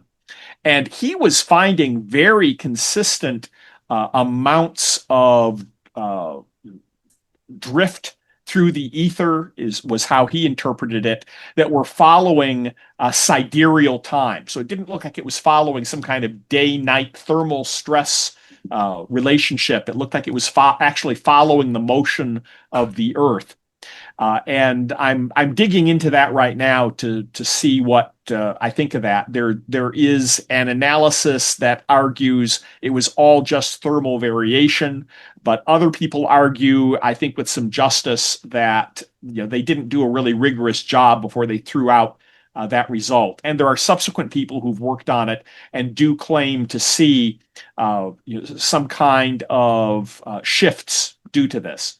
Now, on the other hand, people have made much more accurate measurements in a crystal or in a medium, in an optical resonator, where they've set very, very tight limits on finding the speed of light being the same in orthogonal directions in one of these optical resonators. I reached out to the people who run the Gravitational Wave Observatory, LIGO, because I was kind of curious. What they have there to measure gravitational waves is the single largest interferometer that anyone has ever made, and it's hypersensitive. And I was curious to know if they had tracked as the Earth is rotating, were there any variations in their two arms that were attributable to the Earth's motion, either on a daily cycle or maybe over the course of a year. And unfortunately, it turns out that instrument is tuned to only be sensitive to very short-term variations. And they tell me it's incapable of detecting any longer-term variations that would be needed to use it to make these measurements. So there's a lot of interesting speculation and work surrounding that Michelson-Morley result, with the possibility that maybe there may be some shifts in space-time geometry based on the motion of the Earth as it's going around the sun, or as the solar system as a whole is moving. Now, the final question was discussing how quantization and the fact that light was quantized was identified. And I think what you were describing was the photoelectric effect. That was something that was first identified in the late years of the 1800s, early 1900s. The idea was that as you started shining light on a metal surface, it wasn't so much the intensity of the light that would give rise to a current, but the light had to be of the right frequency in order to get little charges to be ejected from the metal. And explaining that was actually the paper Einstein wrote that landed him the Nobel Prize for the photoelectric effect. And his argument was that light was quantized. You're taking Planck's argument that Planck had first argued that light had to be quantized to explain black body radiation. Einstein took that idea and argued that you have to have a high enough frequency to have a high enough energy quanta in order to interact with that charge to kick it out from the metal surface. And that interpretation appears to have been correct, and that's why he ended up getting the Nobel Prize. And that's one of the early experimental evidences that light is quantized that led people to the concept of quantum physics. Yeah, so I remember when I was in my engineering courses asking when I was in that class, because what they found was that you had to have a certain frequency of light before it would happen. So like red light didn't carry enough energy, and they found that even increasing the intensity of the red light, it didn't have any effect. No amount of brightness of the light caused any effect. But frequency is, of course, the inverse of wavelength, and it's a property of waves still. So I went and asked the professor about that, because it seemed like it was still indicating something to do with waves, not particles. And his answer was that yes, but they expected that, with enough intensity of the red light, they could get it to happen, and they couldn't. And there's, something to do with the frequency only. And I was never really satisfied with the explanation, but I'm not a physicist. I'm an electrical engineer, and engineers, we have so many abstractions to allow us to do our work that I didn't really pursue it any further. Anyway, I dropped you a note in the chat if I can be of any help. I am an electrical engineer, and I really enjoyed your talk, and I'm going to go follow your Substack. Thank you very much.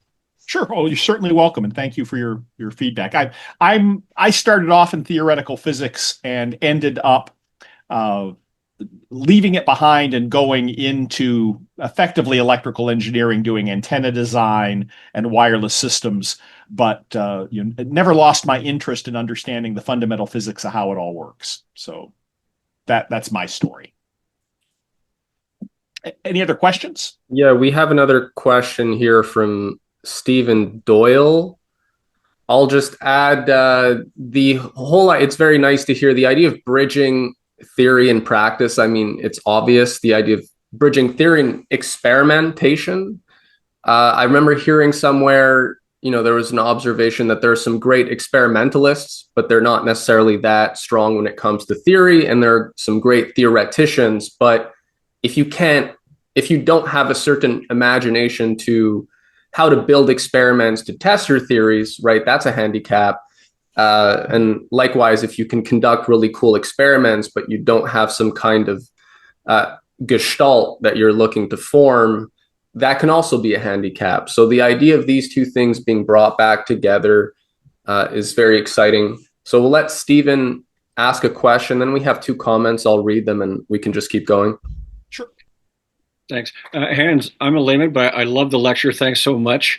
This might be a bit kind of basic, but if there is an ether, how would longitudinal waves fit into your lecture topic in terms of fields? Oh, that is a very, very interesting question. It turns out I have worked with longitudinal fields because they pop up in near field physics. If you study how small loop antennas, for instance, work together, what you discover is that there is a longitudinal field, and in fact, it's the dominant field until you get on the order of about a wavelength away from your small loop. So we use that all the time in our tracking systems. The energy or the power goes as 1 over r to the fourth instead of the 1 over r squared inverse square law of conventional transverse radiation. So it's really only a factor for low frequencies, long wavelengths, close to a small antenna. Now, there's a whole area of speculative electromagnetics where people argue that Heaviside dropped some terms that are in the Maxwell equations, and there's really these scalar waves that have longitudinal fields, and if you superimpose scalar waves, you can move hurricanes and make planes fall from the sky and have direct energy weapons and all kinds of rather speculative notions. And I've looked into that from time to time. But the fundamental issue I have is, well, first, you can certainly express electromagnetism using scalar mathematical functions in a way that's mathematically equivalent to what Maxwell had to say. So it's not like you get different physical behavior by just expressing the math differently. I mean, if you have something in Cartesian coordinates and you put it into spherical coordinates, you're not physically rounding it in any way. It's still just the exact same behavior. And people who have talked about this stuff are very, they don't discuss how they're building or detecting these waves. What's your link law for these waves? I mean, I can tell you for a near field system, what the gain of an antenna is going to be. For a given range, I can tell you how much power you will receive on one side of your link as you're coupling into this longitudinal field. Effectively, anytime you take two loop antennas and put them on axis with respect to each other, that's a longitudinal field coupling. It's exactly the coupling that's used in a transformer, for instance. So I guess the short answer is yes, I've heard of longitudinal fields. Sadly, no, they're not nearly as exciting as some people would have you believe, but they are a factor of near field physics. And if someone out there can explain to me, how do you make and detect them and what the link law looks like, I'll take them a lot more seriously than I currently do. Thank you. So two comments here. One from Monty. Epistemological warfare wages, it's a quote, epistemological warfare wages its battles in the realm of knowledge. It shapes how people think about the world by controlling the stories through which reality appears. Rather than armies, it uses words to deploy frames.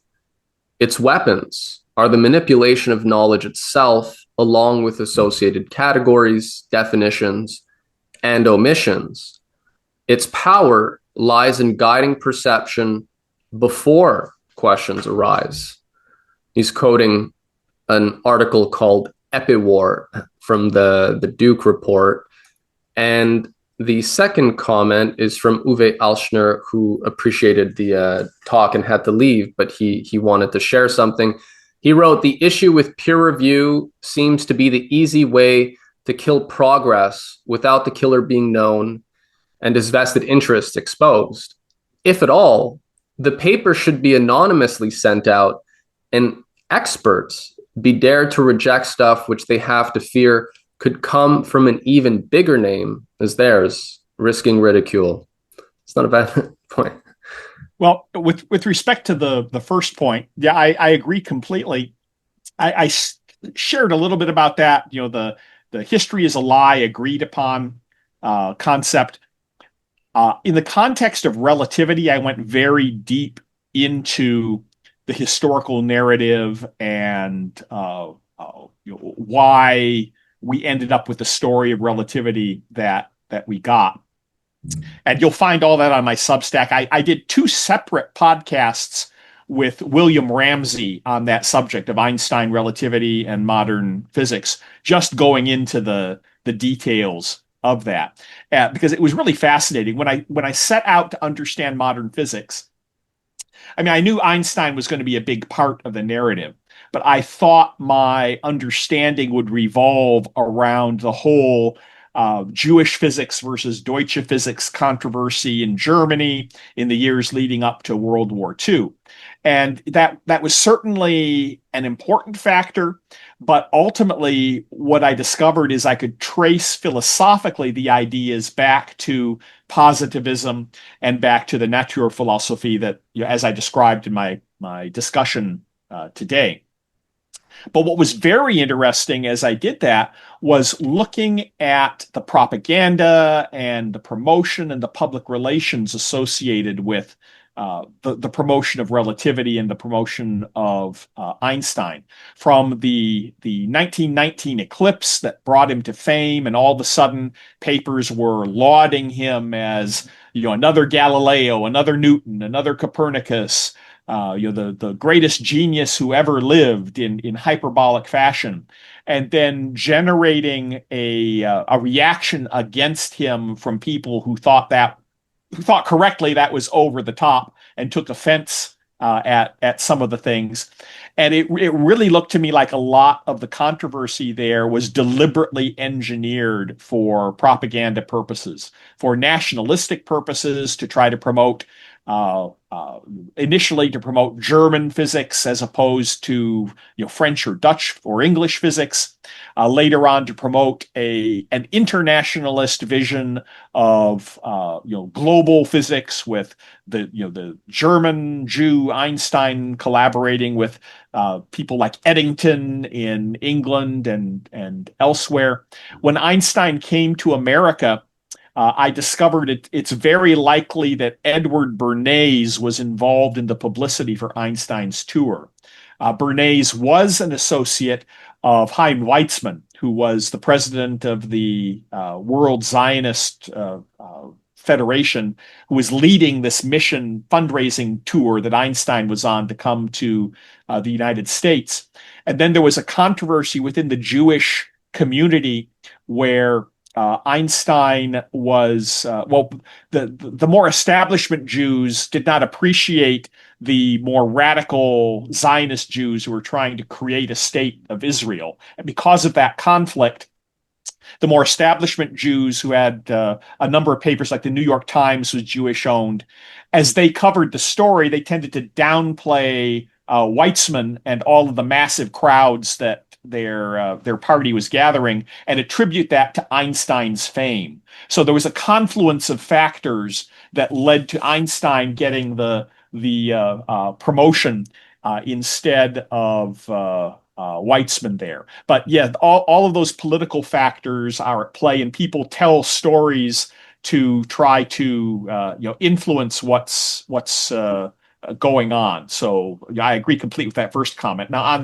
on the second comment on peer review, there are people who are doing that kind of double-blind peer review, where the paper authors are not identified explicitly in the paper. So that is being done. And peer review has a place, but I think that genuinely novel work, in many cases, you almost have to go it alone and build your audience. Because if you try to seek the approval of the existing authorities whose interests are not served by being disrupted, it's hard to get your paper taken seriously.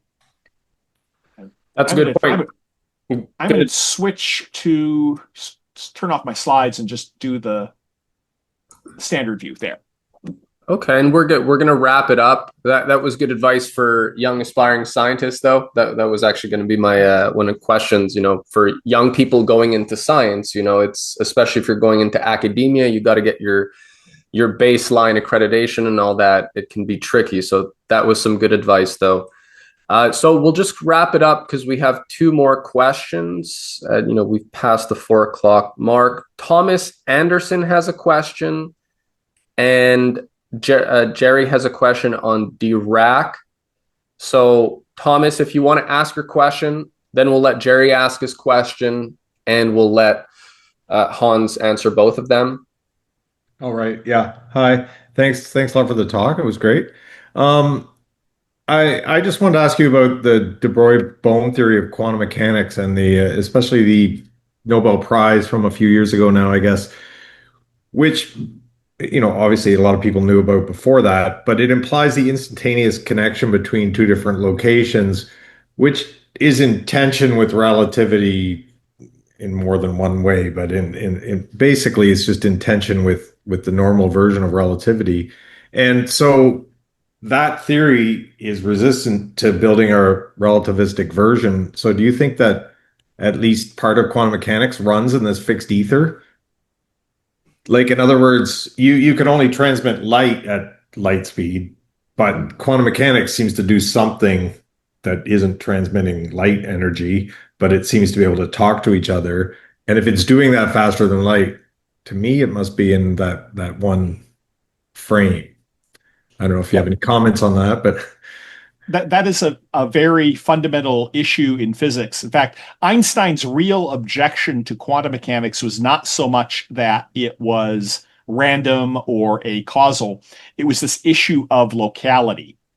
The Bohm-de Broglie theory is causal and deterministic, but it still has that same problem where in entanglement, the measurements you make on one entangled particle are correlated with what you would measure on the other one, even at a distance, and that correlation somehow occurs faster than the speed of light. There can't be a light speed mechanism that's conveying the nature of the measurement on one side to influence what's going on the other side.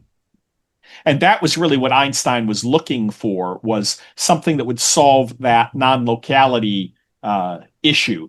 And that's still an open question today that has not been solved. And the pilot wave theory, while it is causal and deterministic, doesn't at present have an answer to that question. thanks. So Jerry has a question, and otherwise someone just asked John Nocifora if you're familiar with the Arthur Fistenberg's book, The Invisible Rainbow. I think that book was recommended to me as a book about biological influences of electromagnetism. And I took a look and kind of skimmed it a little bit. I have not read the entire book. I used to be a hardcore electromagnetism doesn't affect biological systems kind of guy. And in fact, I wrote a blog post at one point saying that Einstein got his Nobel Prize for proving that cell phones can't cause cancer. And the rationale for that is that you have to have a high enough energy photon in order to disrupt genetic material and cause cancer. Well, I have recanted. So basically the conventional wisdom was, if you want to look at the biological effects of radio waves, it's all in the heating. So long as the radio wave isn't heating up your tissue so that you're getting cooked, it's not going to have a health effect. You can stand outside in the sun, and if you're sunbathing, you're picking up a kilowatt of electromagnetic power for every square meter that is exposed. And they do some calculations for your cell phone to make sure your cell phone isn't heating up the side of your face any more than that. That's kind of where they set the limit a little more conservatively than that, but it's on that order of magnitude.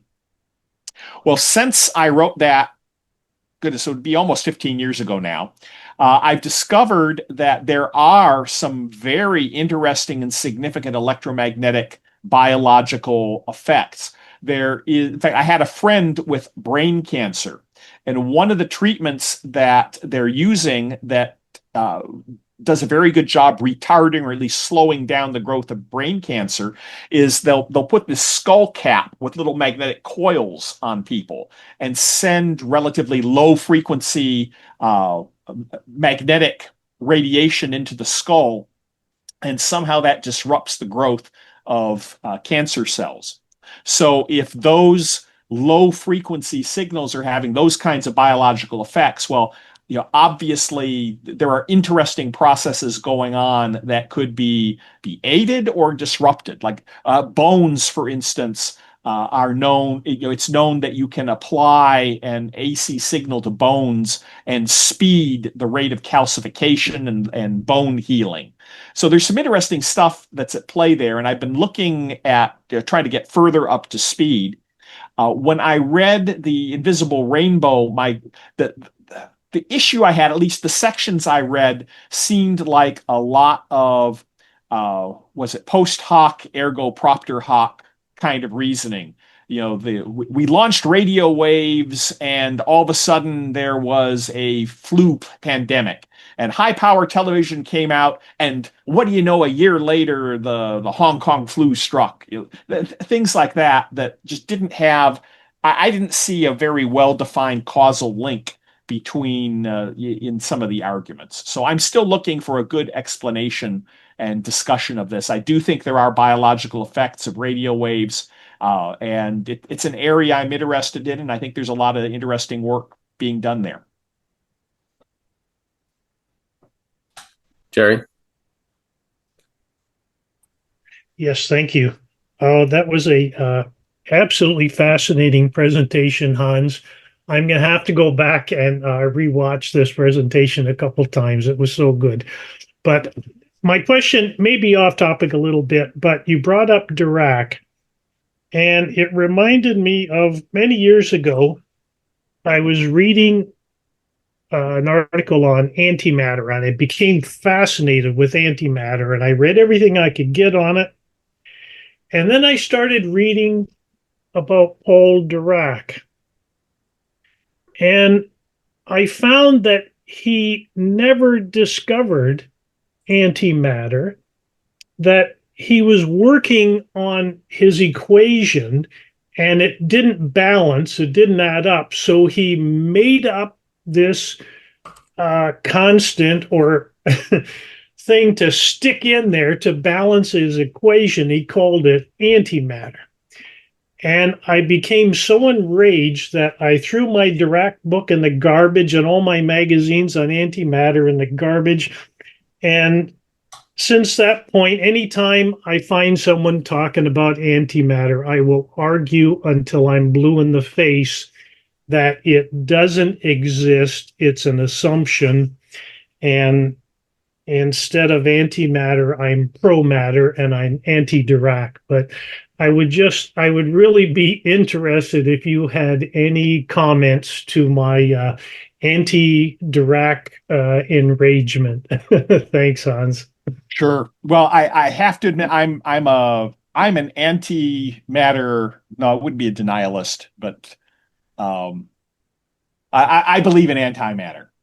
And in fact, I have been working on with a high school student who has been doing his a science project with a little bit of direction and mentorship on that subject. There are certain elements that will decay through a process called beta positive decay, which means the radioactive decay involves emitting a positron, a positive electron or an anti-electron. And what happens is when that anti-electron comes close to a regular electron, they annihilate and give rise to a pair of gamma rays. And because they share a common origin, those gamma rays are quantum entangled. So we did, I helped him set up an experiment using a low-cost Geiger detector counter to detect those entangled gamma rays and do some statistical analysis on them. In principle, they have orthogonal polarizations and they'll scatter a little bit differently if you want to get more elaborate. He was just looking at the basic statistics of it.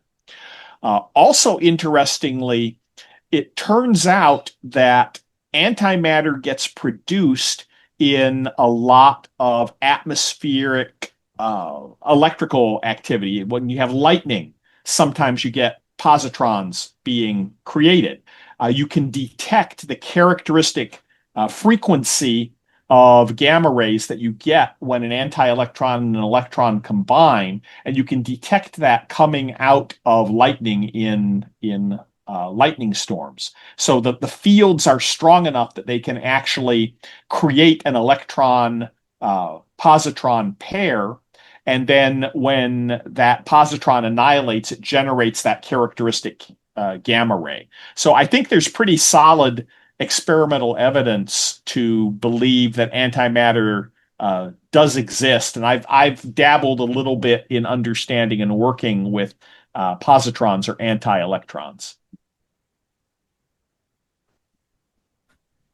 Fascinating. Yeah, the antimatter stuff. That's always I want to know more. We don't know enough about this stuff.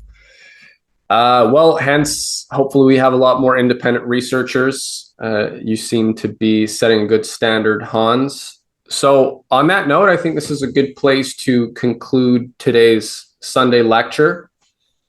And we'll be back again next week. So thank you, everybody, for joining. Hans, thanks for giving the talk. And yeah, everyone, don't forget to sign up to his Substack. All right. Take care. Thank you very much. It's been a pleasure. Thank you. Happy Sunday.